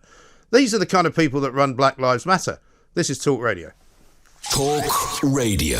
The 70s were groovy, man. Peace, love, and long hair. Only it's not the 70s, is it? It's 2020, and you've been stuck in your house. Can't get to a barber, tucking your sideburns into your socks. You need a haircut. You need a beast clipper from Skull Shaver. It's quick, cordless, and cuts your hair in around 5 minutes. Don't let your locks let you down under lockdown. Order your beast clipper now. Just $59.99 with free home delivery at skullshaver.com. Today our phones are our camera of choice. But picture this. They can also help with our tax return too. Download the EY Tax Chat app to connect with EY professionals. With EY Tax Chat, you can file your tax return at the touch of a button from the comfort of your own home. With no paper documents or complicated software, use the app today to get this year's tax return out of the way. And all from just £329. Search or download EY Tax Chat now. Online and on the Talk Radio app. The furlough scheme cannot continue indefinitely. Talk Radio. Well, I'm not sure I can do a better radio show than this. I might have to resign after this show and just go out on a high. Listen, we are doing more numbers than we've ever done. We are growing faster than we've ever grown. More and more of you are listening to the Home of Common Sense because this is what we do here at Talk Radio. So welcome to all of you new listeners. Welcome to all of you new viewers on YouTube where we are streaming it live. Watch us in the final hour of the show. We're going to talk about Fawlty Towers being banned. We're going to do the Perrior Awards, which is an absolute gold standard piece of equipment on the radio. But first, before we do any of that, let's get some news headlines with Emily Rose Adams. Across the UK, online and on DAB. The latest news from across the globe. I cannot and will not throw away all the gains we have made together. All the latest reaction, information and advice. Over the coming weeks, we can now take careful but deliberate steps to reopen our economy. On the Hour Headlines. Record collapse for the UK economy. Nigel Farage warns the protests won't end, and airlines start legal action against the government. Talk Radio News. The Chancellor says a record collapse in the UK's economy shows the severe impact the coronavirus is having. The Office for National Statistics say gross domestic product plunged by 20.4% in April. It's 10 times the size of the largest fall we've seen before the coronavirus. The director of the Institute for Fiscal Studies, Paul Johnson's told Talk Radio the question now is how well we can recover. I'm sure we'll bounce back quickly. It's just a question of how far we'll bounce back, whether we'll bounce back all the way to where we were, or whether bounce back sort of 3/4 of the way, I think is the big unknown, and it will depend on a whole series of things. I mean, clearly, what happens to the virus is going to be the most important thing. The government is still resisting calls to reduce the social distance from 2 metres to 1, despite urgent pleas from business leaders. It's thought the news of the economy this morning is likely to increase the pressure to make the change. But Health Minister Edward Argaz told us it's not a risk they're prepared to take right now. It is ultimately going to be, on the basis of the scientific advice, a ministerial decision. And it's something that is kept under constant review. There is always a balance to be struck between getting the economy moving again and getting the country moving, but also continuing to protect public health and avoid the risk of that second wave, which would be hugely economically damaging. Coronavirus death rates more than halved across most of England and Wales between April and May. Figures show the greatest drop was in London, where the rate fell by over 83%. The northeast of England and Yorkshire and the Humber were the only regions not to see a fall of more than 50%.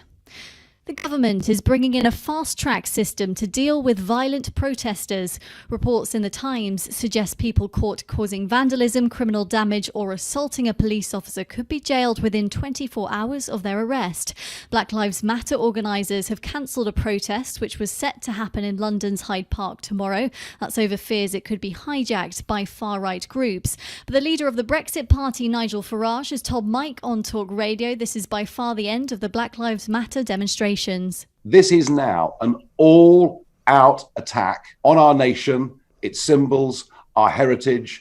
It's an attempt to completely make all of us feel ashamed of who we are and of what we are. So if you think just because tomorrow's march has been called off that it's over, I'm very sorry, but I think you're wrong. A new report has found 2,000 residential buildings are still wrapped in dangerous cladding almost 3 years on from the Grenfell Tower disaster. MPs have urged the government to take over residential tower blocks if owners fail to make the building safe and estimate it would cost up to £15 billion to do the work. British Airways, EasyJet and Ryanair have started legal action against the government's 14-day quarantine policy for travellers arriving into the UK. The airlines want it to only apply to people coming in from high-risk countries. And all shops in Northern Ireland can reopen today. They were given the all-clear by Stormont ministers following reduced numbers of coronavirus infections and deaths. Shops in England selling non-essential goods can reopen from Monday. Talk Radio. National weather. Unsettled with showers and some longer spells of rain. Talk Radio. Across the UK. Afternoon and welcome back to the Independent Republic of Mike Graham right here. We are, of course, on Talk Radio. It is a fascinating show today. We started off with Nigel Farrar. We just spoke to an activist for Black Lives Matter who, it turns out, is very happy that the police saved a couple of young black men in Coventry from getting beaten up by a bunch of guys who were Coventry City supporters who were trying to give them a hard time. This despite the fact that he wants to defund the police, do away with the police and basically have no police, which is as mad an idea, I think, as I've ever heard. Absolute and utter craziness. Coming up in this hour, we're going to talk to Mark Bukowski. He's, of course, our PR guru here at Talk Radio. He talks to us on many occasions. He's going to be telling us what he makes of the fact that the Don't Mention the War episode of Fawlty Towers has seemingly been pulled from the BBC's archive and from the iPlayer, alongside, of course, Little Britain, which has also disappeared. I wonder what else is going to disappear over the course of the weekend. Gone with the Wind has also been taken down by HBO from their streaming service, despite the fact that the black actress who played Mammy in that particular 1939 movie won an Oscar and was the first African-American to win an Oscar. They've now branded it racist and they don't know what to do about it. It's absolutely unbelievable. We'll be talking to Kevin O'Sullivan. We'll have some Perrior Awards for you. And also, don't forget, by the way, that we are not not only the home of common sense right here on the Independent Republic of Mike Graham, but talk radio as a whole is growing faster than you could see Lewis Hamilton driving around the Monaco Formula One circuit, for heaven's sake, because we've got from 6:30 every morning Julie Hartley-Brewer, we've got Dan Wootton from 4 o'clock on Drive, we've got Ian Collins every day from 1 o'clock, of course, we've got Kevin O'Sullivan at the weekend, we've got so much going for us right here at Talk Radio that we are growing so fast that we're having to go up to DAB Plus as well. We'll tell you more about that coming up. 0344 499 1000. Loads of you want to get on. We'll try and get as many of you on as we possibly can. You're listening to me, Mike Graham, on the fastest growing radio station on the planet. It is, of course, Talk Radio. Mid-morning with Mike Graham. Talk Radio. Now let us talk to our good friend, Mr. Mark Bukowski. He, of course, has been around for many a year. He may not have seen anything like this before, though. Mark, a very good afternoon to you. Hi, Mike. How are you today? I'm very well indeed. Now, delightful to see you, by the way, on Zoom. Yeah. As this well. is the first time we've had a like all connection. This. Yes, I know. It's great, isn't it? It's absolutely great. Mm. I mean, of course, we are moving into the brand new world of video as well as radio, of course. But we have to be careful what we say because we might be banned. People have been saying to me over the course of the last few days, "Well, I'm just going to watch a couple of episodes of Fawlty Towers before they get rid of it." Little did we know that they're now going to start getting rid of bits of it. But what I find amazing is they've got rid of the bit with the Major where he says something racist and where Basil Fawlty has a go at the Germans, but they're quite happy to keep the other episodes, which are also riddled with what you might call politically incorrect stuff, not least Manuel the Spanish waiter.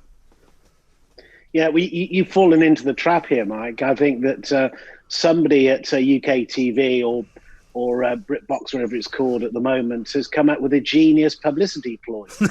That is, get it banned. It's a fantastic publicity stunt. Get it banned post the events that we've watched this week. Possibly could be seen as a 21st century black and white minstrel show. But actually, my wife actually suspected that that this would be the moment where Fawlty Towers would fall down on its phone. But it's a great publicity stunt. We're talking about it, and I dare say viewing figures of UKTV have shot through the roof because that's the only reason where they would have sanctioned this madness. But can you be certain, Mark, though? Because there's an awful lot of woke people knocking around right now, particularly in the media, and there's an awful lot of them who would like to see stuff being just trashed, and they'd like to put their name to trashing it. Well, yeah, there's a huge amount of virtue signalling going on here, which is joining the debate. And I've been looking back at this, and you can see how social media, particularly Twitter, throws up this madness of the crowd. Joseph Goebbels, the dark evil propaganda meister for the Nazis and Hitler. There's a quote I can't remember it off by heart, but it said is, "If I can understand the heart and the minds of people, I can control the nation." And we are taking this debate into a deeply emotional, non-factual a zone, and that becomes very, very dangerous because we are whipping up this fevered crowd fever. We're creating massive divisions. For me, it's quite simple. It's about poverty. It's about lack of education. You and me, Mike, are an age where we can remember grammar school. Yeah. I don't want to be boring old git about I actually went to one. But well, I didn't. So, you went up on me. There you go. I think that I went to a comprehensive school. But the bottom line about this is that it is about education. It is about poverty. It is about poor black kids, and it's about poor white kids. And I think that there is there's a certain section of sort of middle class wokey moving into this and creating a slippery slope where this debate goes. I mean, if we talk about statues, I'm sure you have this week, where does it stop? Where does it go? And I think we are driving divisions and not healing this with any positivity. We're just diving into yet again negative debate where people are completely divided about the lunacy around going as far as sort of censoring Fawlty Towers, for God's sake. I mean, where does it, as you said, where does it stop? I mean, also yesterday I was talking to my son, who was a big fan of The Inbetweeners, which apparently has been removed from YouTube. Now, some wise owl has tried to make out that, it's something to do with the production company changing hands, and so it's been removed temporarily from a YouTube channel. But there's a lot of this about out there, and the trouble for me, Mark, is that nobody actually appears to be in receipt of the facts. I mean, apparently I'm told today, I don't know, I haven't had it confirmed, but I had a caller ring in to say that they've basically taken down the Thomas Guy statue outside St Thomas's Hospital, despite the fact that St Thomas's and Guy's are named after him. Apparently he had some kind of connection to the slave trade, so he's got to go. I mean, it's kind of this ridiculous attitude that, somehow that's going to change everything. And it isn't, is it? I mean, nobody knows who this guy is. I mean, there's nobody currently walking past St Thomas's Hospital thinking, I wish they'd take that statue down. I think if you erase these monuments, which I had an argument with people say, well, you wouldn't see a swastika or something leveled against the sort of Nazis in Germany. That's true. But I mean, if you read a brilliant book out at the moment by Dan Gretton called Are You, We, Them? It talks about the desk killers, the people who were never tried or found guilty for facilitating the Holocaust, for facilitating. They're the CEOs, and we just lost critical debate about this. Yes. And anybody that offers an opinion about this is immediately shouted down. I've seen people call it the cultural Taliban, and pass this off. But we've got to stop. We've really got to stop. And we've got to have some real leadership and a different tone of language. And that's my game, looking at how people communicate, the language they use. And it's frenzied. It's just illogical for many of these things to take place because people feel marginalized and cut out.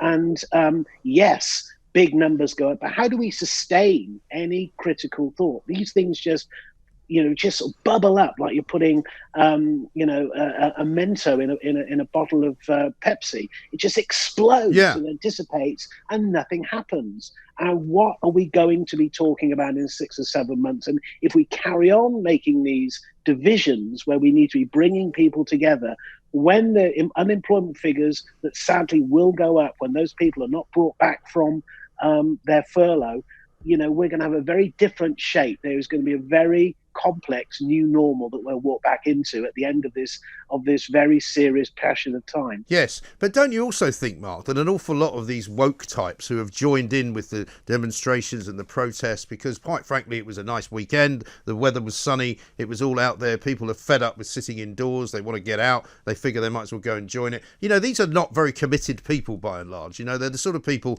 that by the time they get to be about 30, they're thinking, well, you know what, maybe I should get married, maybe I should buy a Volvo, maybe I should have some children. And then soon, before you know where they are, they've moved to Hampshire and they're not interested in social justice anymore, and they're more interested in sending their kids to a decent private school. So I'm not sure that this will be a continuation of a process, because quite frankly, I said this to a guy who was on just now from Black Lives Matter. I said, why have you not been demonstrating for the last 10 years if you feel this way and this strongly about something? And he reckoned that they have a demonstration every November or something, which I'm sorry has passed me by. But, it's this kind of flashpoint which has been caused by the death of George Floyd over in America, in Minneapolis, which was terrible, which we all agreed was terrible.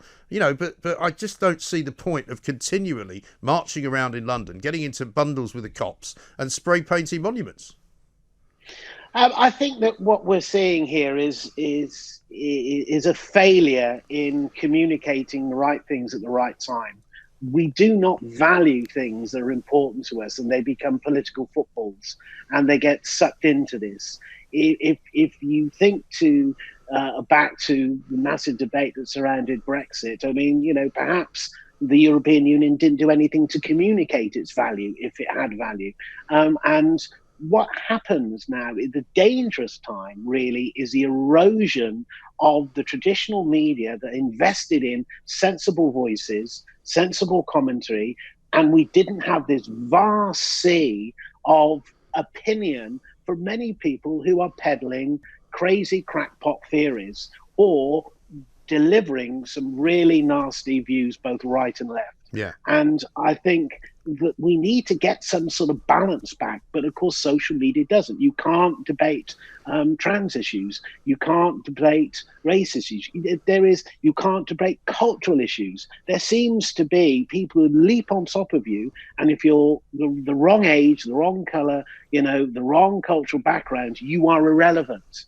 And I think this has become very, very dangerous, because those who have the power to use social media, and some people are using social media in ways that we probably saw with Cambridge Analytica, that we were unaware of, there are people who will capitalize on this chaos and unrest. And we've got to start talking more about that, because if we don't, this slippery slope I've mentioned previously is going to land us in some pretty smelly manure. Yes, I think you're absolutely right. Mark, thanks very much indeed. Mark Bukowski there, a PR guru. Very, very wise words from him about how dangerous this could become and how dangerous it could be. Now, a man who I'm sure will be carrying on these discussions that we're having today, but will be doing so tomorrow from 10 o'clock right here on Talk Radio. Kevin O'Sullivan joins me. Kevin, very good afternoon to you. Welcome.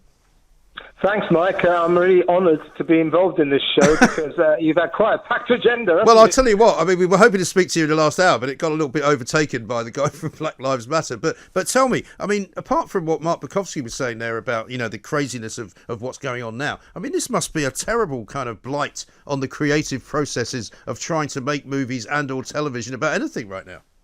Yeah, I think that there's something that we're not talking about. Obviously, there are a lot of concerns about what is going on right now, these programs being taken away from us. It's a form of censorship. Well, it is censorship.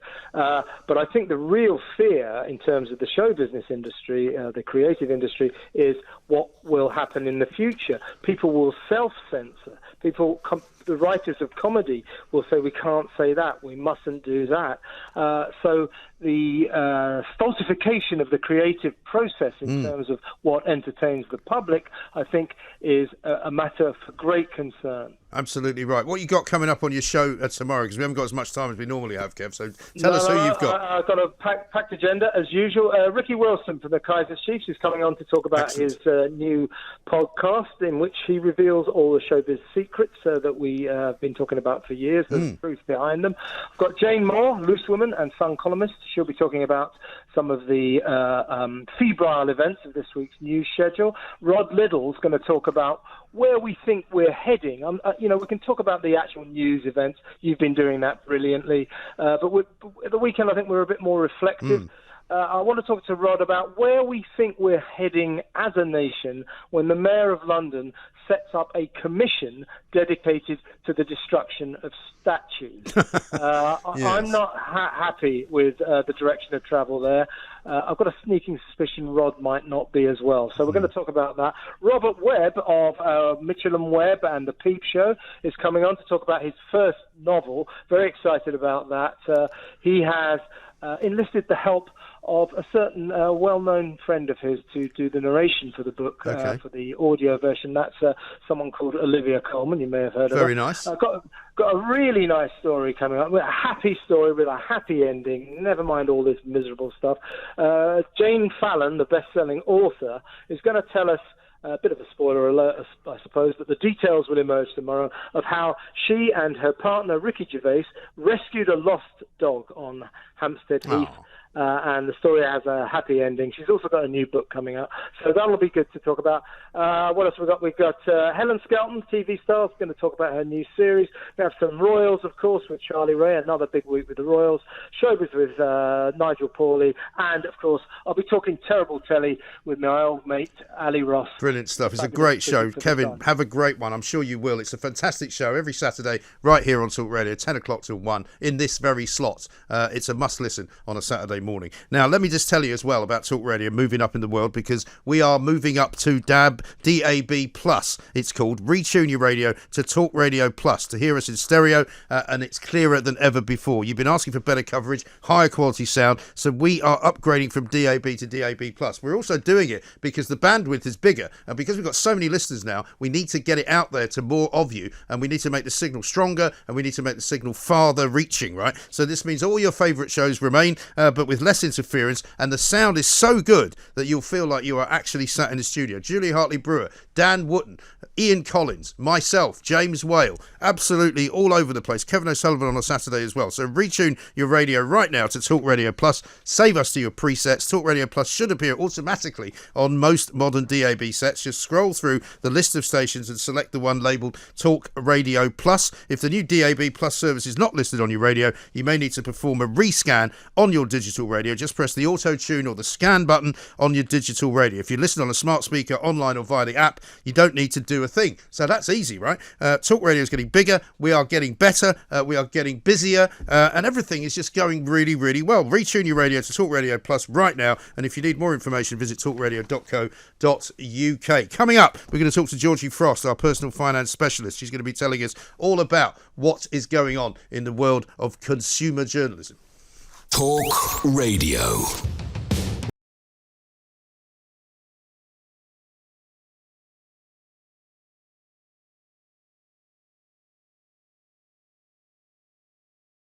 More quests. You're holding a piece of history right there, man. More skill. We're men of action, not men of words. More reasons to smile. It's all true. And even more explosive shows. Because we're not just showing history, we're making it. Sky History. Available now at no extra cost for Sky TV customers. See sky.com for terms and conditions. A police officer. Someone who protects the people. Protects the vulnerable. Focused on doing the right thing. Building trust in your community. Representing one. Representing all. Someone who is there in times of uncertainty. Every day is different. As a police officer, you can make an impact. Now's the time to make your difference. Become one of the 20,000 new officers. Search Join the Police. Talk Radio. Traffic and travel. In Surrey, the A24 is closed each way between the Bear Green roundabout and Kingsfold after an accident, with diversions through Ockley on the A29. On the M25 in Hertfordshire, the inside lanes blocked where a van's broken down clockwise just after junction 24 at Potter's Bar. In Greater Manchester, the A6 is closed along Buxton Road west at Disley after an accident. And on the A1 in Tyne Wear, it's down to a single lane southbound after a bus caught fire and left a spillage between junction 76 and 75 near Newcastle. That's the latest. I'm Russell Holding. it's the final straight. Your horse is challenging for the lead. Victory is so close. And in the last strides... Oh, that was too close. We'll have to go to a photo. Your horse is beaten. Fortunately with Coral, you'll get a free bet up to £10 if your horse finishes within a length of the winner. Beaten by a length. From Coral.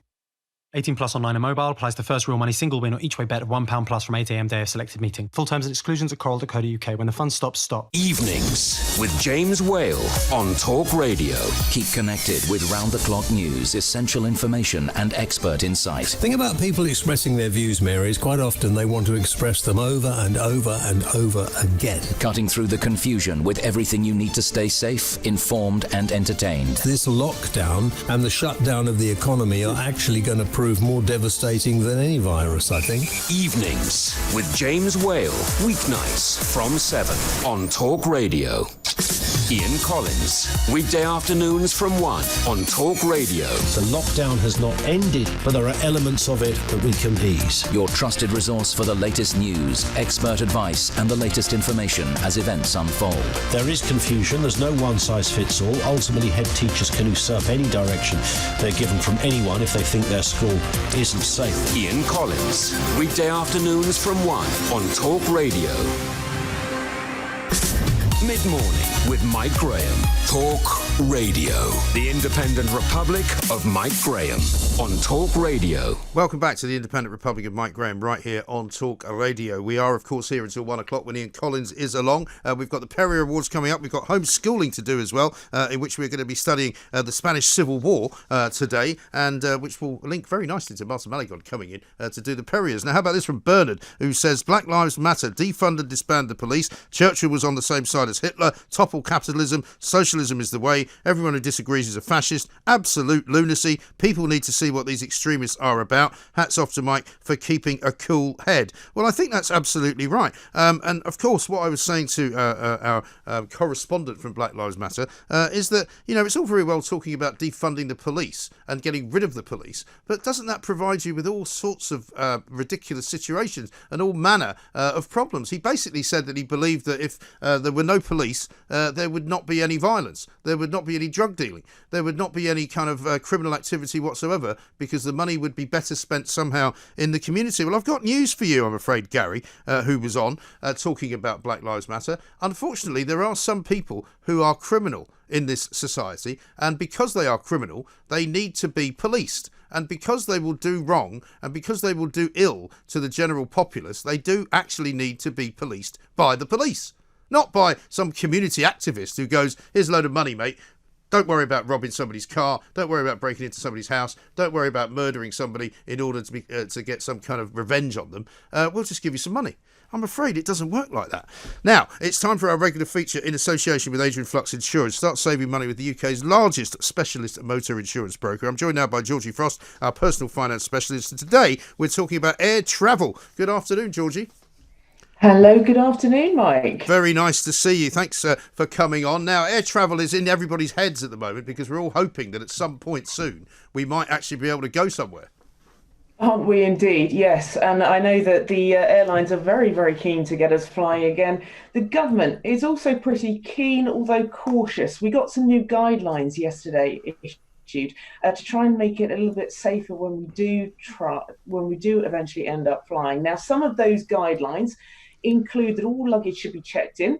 Passengers should wear face coverings in the airport. Face-to-face contact with staff should be minimised. Also, social distancing, of course, still applies. Washing your hands as much as possible, not getting up too often from the aisles. So if you've got a weak bladder, not a great one for you. However, lots of criticism, as you would expect from the airline industry, who, if they had it their way, would probably open the doors as soon as possible to get us back and flying again. I mean, one of them, particularly Ryanair, I have to say, have a point on with the no hand luggage. Instead, everything has to be checked on, but surely if it's checked on, more people are touching it, whereas if it's hand luggage, it is just you. But it does go to show that they are trying to get the industry back up and running again.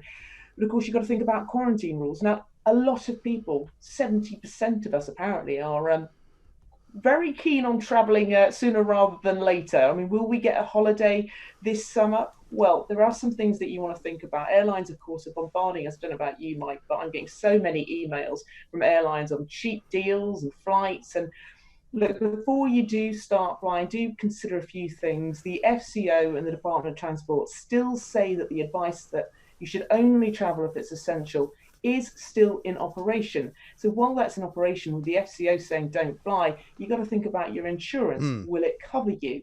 So that's very important. Is your flight and your trip going to be protected? Can you cancel for free? Bearing in mind, a lot of people are still waiting for refunds for flights and holidays that have been cancelled before we even had this. So if you can as well, think about paying with a credit card. You're protected under Section 75 for anything over £100.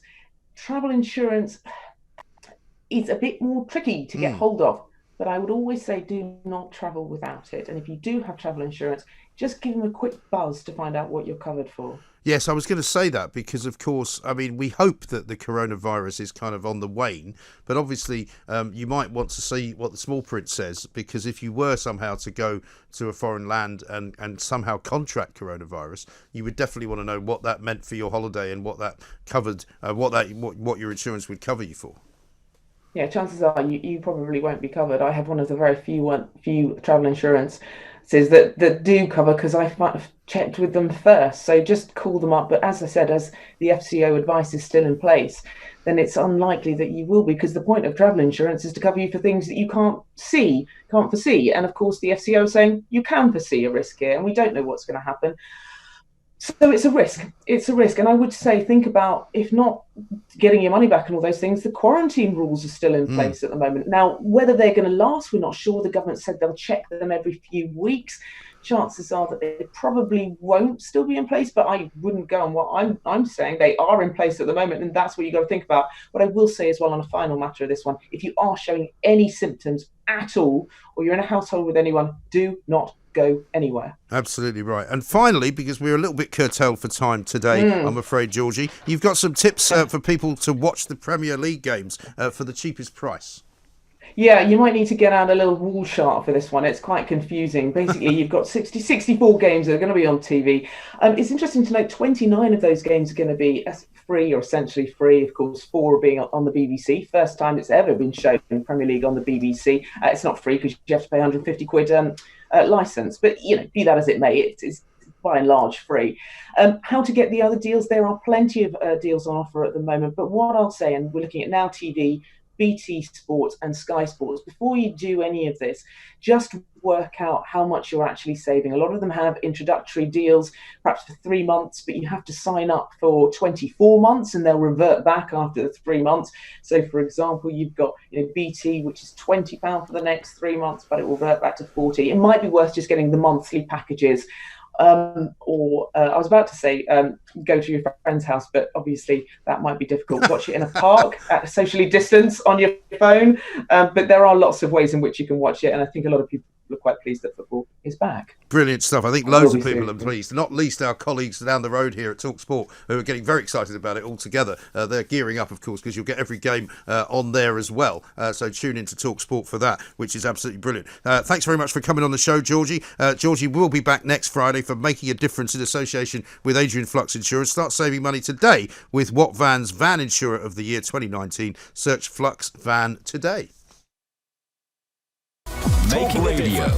Half-hour headlines. The Chancellor says a record collapse in the UK's economy shows the severe impact coronavirus is having. The Office for National Statistics say gross domestic product plunged by 20.4% in April. That's 10 times the size of the largest fall we've seen before coronavirus. The director of the Institute of Fiscal Studies, Paul Johnson, has been telling Talk Radio they're rewriting the economic record books. We lost a quarter of the economy in 2 months, and that's more than 10 times more than we've ever lost in a similar period in the whole of history. So it's not just the biggest ever, it's the biggest by an order of 10 times bigger. The government is still resisting calls to reduce the social distance from 2 metres to 1, despite urgent pleas from business leaders. It's thought the news of the economy is likely, though, to increase the pressure to make the change.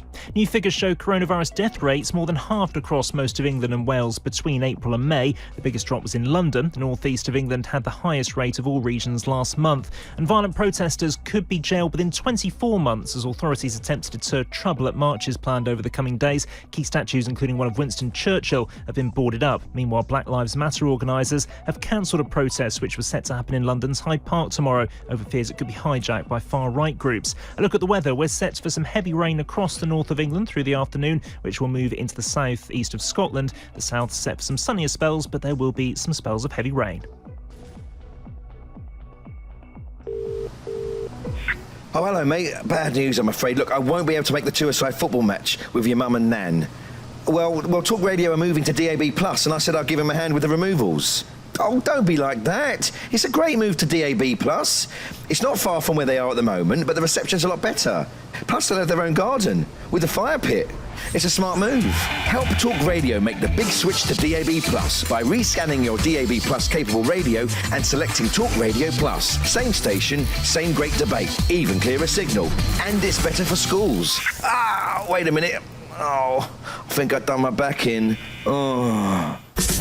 Mid-morning with Mike Graham. Talk Radio. The Independent Republic of Mike Graham on Talk Radio. Welcome back to the Independent Republic of Mike Graham right here on Talk Radio. Ian Collins coming up at 1 o'clock, of course. Loads more going on today here at Talk Radio. We've seen Michael Gove has basically formally confirmed that the extension to the Brexit transition period is no more. There will not be an extension. He says the moment for the extension has now passed. So there we are. Once again, I'm afraid to say I got it right, because I did tell people, I did say, don't worry about it. They're not going to extend it. They're really not. And so it turns out that I was right again.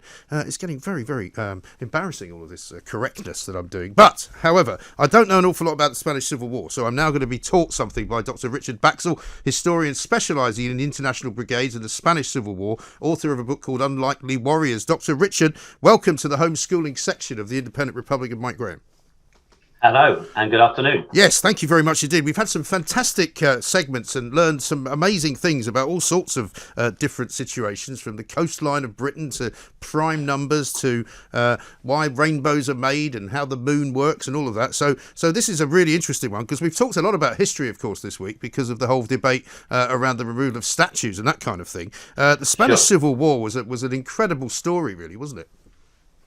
Yes, indeed it was. And it is, of course, very appropriate that we're talking about this, because the whole concept of what to do with statues and memorials has been a very live issue in Spain for some time. Right.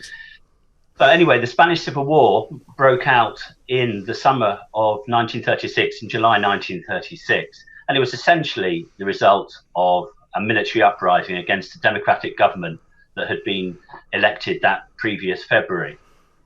But of course, like many of these things, although it has its immediate causes, it was really a result of simmering tensions that have been existing in Spain ever since the creation of the Republic in 1931 that had replaced a previous dictatorship. Right. And enduring problems within Spain, lack of development, class warfare that existed for years and years. So it's an incredibly complex and detailed subject. Yes. And was it geographically based, in the sense that were there parts of Spain which were on one side and other parts on the other, or was it, generally speaking, just a mix of classes? Well, it did develop in that way. It became a kind of geographical conflict, but that was essentially because the areas where the nationalists, that's General Franco's forces, conquered, they of course then became part of the nationalist side of Spain, and people were called up into the army. At the beginning of the war, there was a geographical, certainly was geographically based as well. So you had the big cities like Madrid, Valencia, Bilbao, Barcelona. They were all very much Republican, whereas the areas that tended to be fight for the nationalism on the right tended to be more agrarian and more traditional. So Old Castile, particularly, is an area. Right, which still kind of persists today in a way, doesn't it? With the Madrid sort of, albeit that they're not particularly powerful, the royal family still being there, and the whole kind of way that Real Madrid as a football team is seen as the Castillon, and then you've got Barcelona and the Catalans and all of that. Yeah, well, that's true. Although, of course, it's ironic that during the Spanish Civil War, it was Madrid that was holding out against the fascists, and that was where most of the fighting was done. Right. So there is a certain amount of re-evaluating, shall we say, reinterpreting of the way things went on. But yeah, your essential point is right. In many ways, the Spanish Civil War never really ended, because after the Spanish Civil War, Spain had a dictatorship until 1975. And with the end of the dictatorship and Franco being replaced by democracy, it wasn't like Germany or Italy, where you had kind of denazification and the removal of the old regime and, of course, statues and memorials. In many ways, the new regime had to kind of take into account what had happened before. And there was an agreement not to kind of open up old wounds, and there was an agreement that the war shouldn't really be talked about in order to try and establish some kind of peace. Yeah, and because of course, I mean, 1939 was where it ended, but would it not have ended then were it not for, say, the Second World War? I mean, was the Second World War kind of the reason it ended, if you like?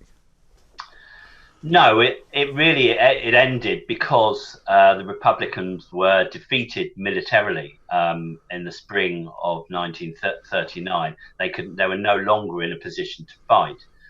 But you could certainly see that the Spanish Civil War itself was, in many ways, the first kind of battle of the Second World War, because you had the same parties fighting on the side. It was, on one side you had fascism, so you had German troops, Italy, and General Franco's troops, and on the other side you had volunteers from various democracies, all supported by the Soviet Union. So I mean, you're right in that they are certainly linked to each other, sure. Yes, absolutely. And Franco, of course, was a massive figure, wasn't he, in not just the history of Spain, but the history of the world, in fact. And so what is his legacy now, then? Are there statues and monuments to him that have been removed? Well, crucially, his grave in the Valley of the Fallen, just to the north of Madrid, which is where he was buried, his remains have been dug up and reburied. So for people on the right, who have always supported Franco, and many of whom, of course, gained from his regime in the 40 years that he was in power, they very much opposed that and still do. But I mean, the memorial was built by essentially slave labor, so it was something that really did need to be looked at.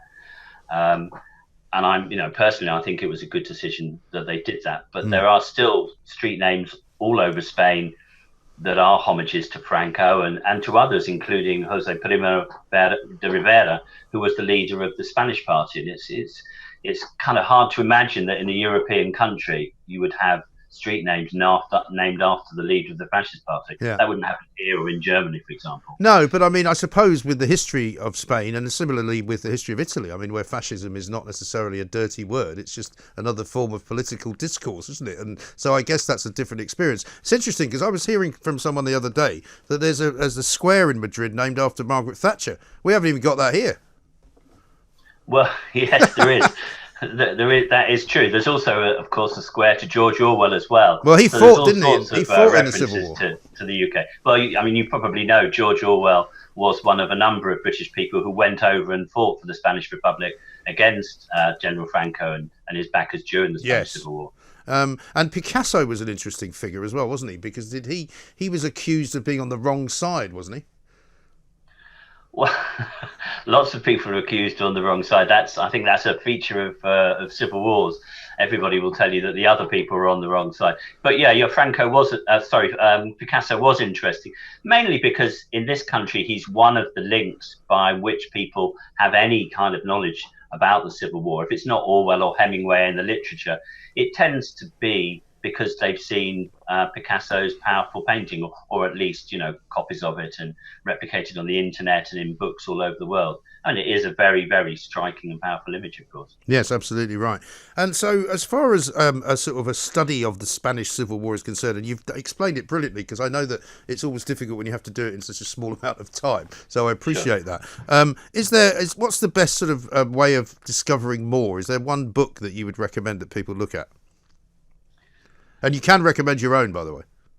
Well, mine only focuses on a particular part, which is about the international brigades. But if you wanted a very clear introduction in English about the Spanish Civil War, the two would probably be a short introduction by Helen Graham or a concise history of the Spanish Civil War by Paul Preston. They're both excellent. Okay, brilliant stuff. Well, Dr. Richard Baxell, thank you so much for joining us on Homeschooling. Thank you for sharing your knowledge with us. And, of course, his book about unlikely warriors, about the internationalists in the Spanish Civil War. Fascinating period of history, by the way. Very well worth looking at and very well worth studying. If you've got children listening to this at the moment, get them into it. Get them into studying different political systems in different parts of the world, because that is how they learn. And that is how you actually manage to educate people into the way that politics works, because you don't just have to look at this country. Look at other countries, look at what they've done, look at what their history is like, and find out what history is all about. Do not cover it up, do not hang a curtain over it, do not blank it out, do not airbrush it. History is the most important thing that we have, because it's what made us who we are. This is Talk Radio. Coming next, the Perrior Awards. Online, on DAB, and on the Talk Radio app. I have a duty to be clear with you. We need a proper, effective track and trace system. Talk Radio. We're pleased to be reopening drive-through lanes and McDelivery. But helping keep you and our team safe is our priority, so we have fewer people working. And to make social distancing easier, we've installed screens in kitchens and service areas. Before reopening, all our restaurants will be deep cleaned, and we'll be cleaning equipment and surfaces even more often. For now, we're open for reduced hours and serving a reduced menu. And to keep everyone moving quickly and safely, please use contactless payment. With smaller teams, service will take longer than usual, so thank you for your patience. To see if your local McDonald's is open, visit mcdonalds.co.uk. McDelivery at participating restaurants only. Pauline. Love may be blind, but it has a new smell. Pauline, the new fragrance from Euro Millions winner Pauline Hinchcliffe. Tonight's Euro Millions jackpot is a massive £45 million. That's dream come true money. Euro Millions from the National Lottery. Your numbers make amazing happen. Play online or on the app. Estimated jackpot. Rules and procedures apply. Players must be 16 or over. Talk Radio. Traffic and travel. In Surrey, the A24 is closed south of the Bear Green roundabout between Dorking and Horsham after an accident. Diversions through Ockley on the A29. In Greater Manchester, the A6 is closed each way along Buxton Road West near Disley after an accident. On the A1 in Tyne and Wear, it's down to a single lane southbound after a bus caught fire earlier between junction 76 and 75 near Newcastle. Trains have been stopped between Charlton and Slade Green for an investigation, and there are delays of up to half an hour to trains between Dover Priory and Ramsgate. That's the latest. I'm Russell Holding. It's the final straight. Your horse is challenging for the lead. Victory is so close. And in the last strides... Oh, that was too close. We'll have to go to a photo. Your horse is beaten. Fortunately with Coral, you'll get a free bet up to £10 if your horse finishes within a length of the winner. Beaten by a length. From Coral. 18 plus online and mobile. Applies to first real money single win or each way bet of £1 plus from 8 a.m. day of selected meeting. Full terms and exclusions at coral.co.uk. When the fun stops, stop. Ian Collins, weekday afternoons from 1 on Talk Radio. The lockdown has not ended, but there are elements of it that we can ease. Your trusted resource for the latest news, expert advice, and the latest information as events unfold. There is confusion. There's no one-size-fits-all. Ultimately, head teachers can usurp any direction they're given from anyone if they think their school isn't safe. Ian Collins, weekday afternoons from 1 on Talk Radio. Mid-morning with Mike Graham. Talk Radio. The Independent Republic of Mike Graham on Talk Radio. It's Friday, it's 12:46, and it is time for this. Ladies and gentlemen, welcome to the Perrior Awards.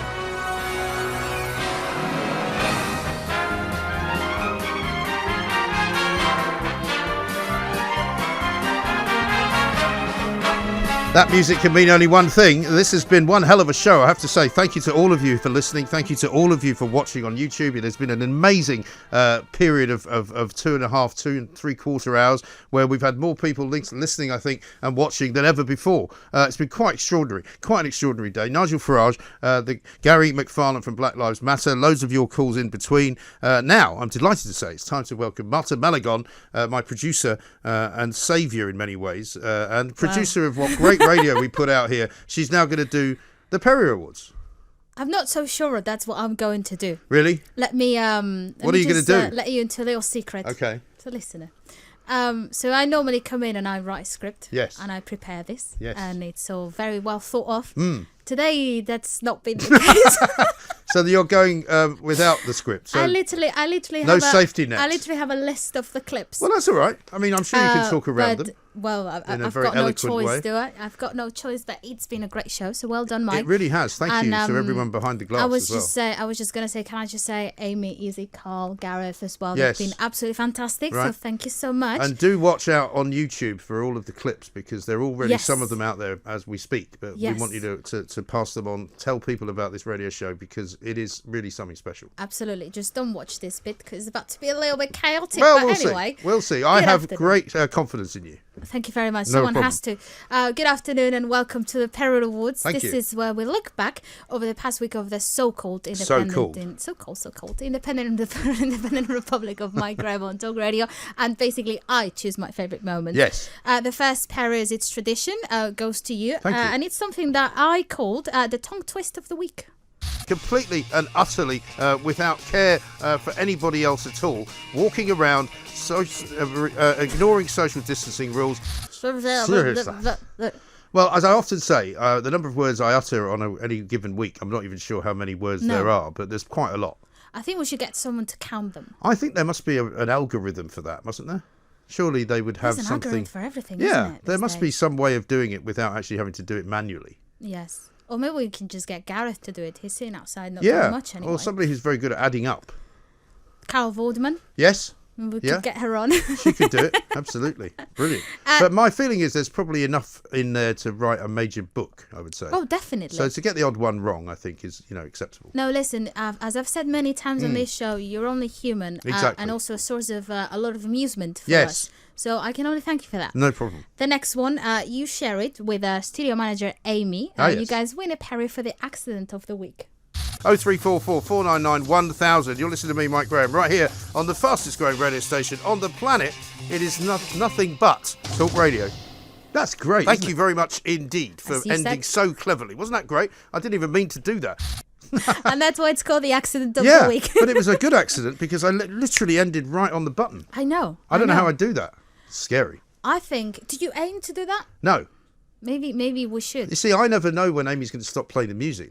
She keeps me on my toes because I never have a clue whether it's going to stop, start, keep going. I never know. There have been conversations about this behind the glass. Have there? And I think we're just going to have to live with it.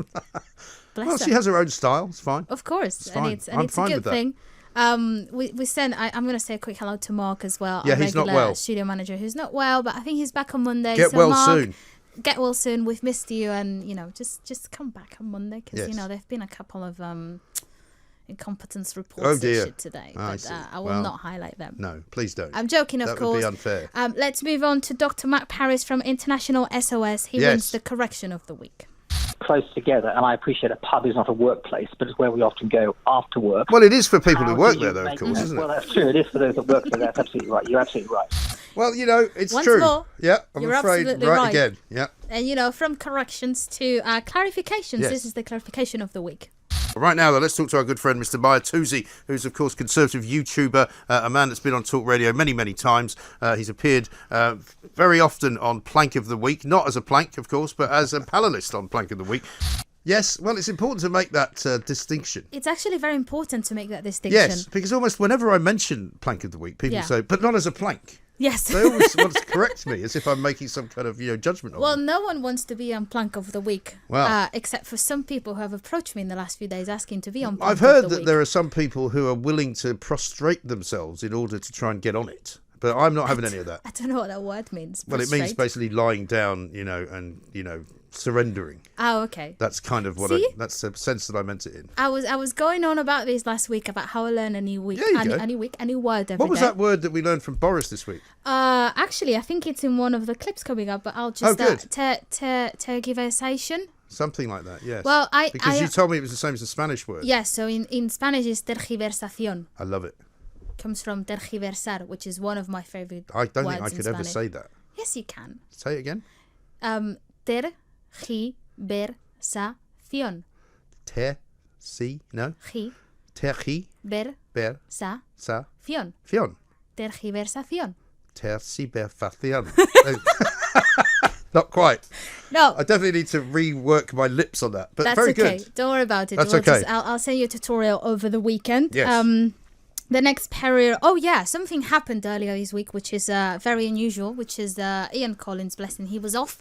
That meant wasn't that well. He wasn't well, but he's well now, which is good.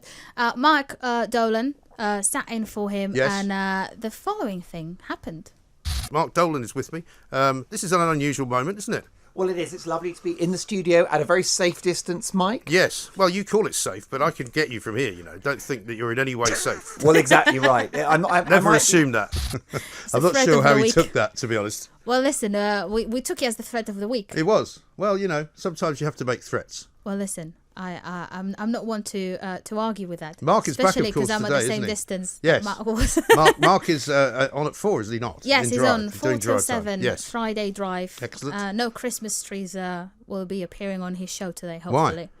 Well, this is a meta reference of like a couple of weeks ago. He Oh, won a right. Perrior for someone was walking past Oh, the window that's with a right, Christmas yes. tree. Remember Yes, I that? remember Which I that. can see from here, by the way. Can you? Yeah, I can see the Tower of London from here. Can you? Yeah. You've never mentioned I know. that I've before. rarely mentioned it. Goodness me, you should mention that more often. Yes.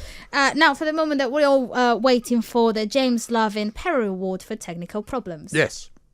Let's talk now, though, to somebody who's never boring. Is, of course, LaDonna Harvey, who is here from KOGO in San Diego, California. LaDonna, a very good morning to you. Oh, we've lost LaDonna for a second. There's a bit of tergiversation going on inside the control room. We'll see if we can get her there's back. the word. Tergiversation. Brilliant. I've literally just realised that you could hear the talkback on that clip. Yes, so we could hear you as well. Very good. Yep. Well done, Larvin. So it's a double award Up for your game, Larvin. Larvin. Get on with it. Put on a thicker glass between Yeah. the control room and the We could the do with studio. some more soundproofing. Yeah, to be we honest. could do that, because there was another incident earlier this week, which I haven't included in the Right. Perriors, but the producer Ricky Freelove, you'll Ah, yes. know him from the infamous Sneeze of the week. Apparently there was some cackling, behind the glass. Yeah, No, that's not laughing. definitely not allowed. It was worse than that. Goodness me. Anyway, so you earlier you said that I'm your saviour. You might be onto something there, Yes. because the other day I left you alone for just a minute and a half, and this is what happened. IAG, the parent company, because what they're doing, quite frankly, is pretty disgraceful. But before we do any of that, let's talk to James Chiavarini, our good friend from Il Portico, London's oldest family-run restaurant in Kensington, because we've got to get the news first. I'm sorry. Coming up, here's Sandy Wall. I literally went to the loo. For some reason, I thought we'd done the news already. I can't explain that. It's just been a very confusing week, isn't it? It's been busy. It's been so full on. Right. Like, Also, I'm sort of like a dog in some ways. If you come in and say to me something, I get distracted. Yeah, I know. If people say anything to me, I kind of go, huh? I know. And then my brain just stops, and then I do something that I shouldn't do. Well, listen. I'm apologising now. Thank you for that. I Not take at all. your apology. I accept it. The next one is for Conservative MP Matt Vickers. He wins a Perrior for showing his enthusiasm for PMQs. Looking forward to Prime Minister's questions tomorrow, Matt. Always. That did not sound genuine at all. I don't think he means it. I don't think he means that at all. Well, maybe he's not. Maybe he's not allowed in. Maybe that's the problem. Well, in that case, he should be watching on YouTube because we take that live. We show it live on YouTube. We show it you can live. watch it here on Talk You Radio. can see PMQs. Exactly. We can see you. We can see Charlotte Ivers. Yep. It's great.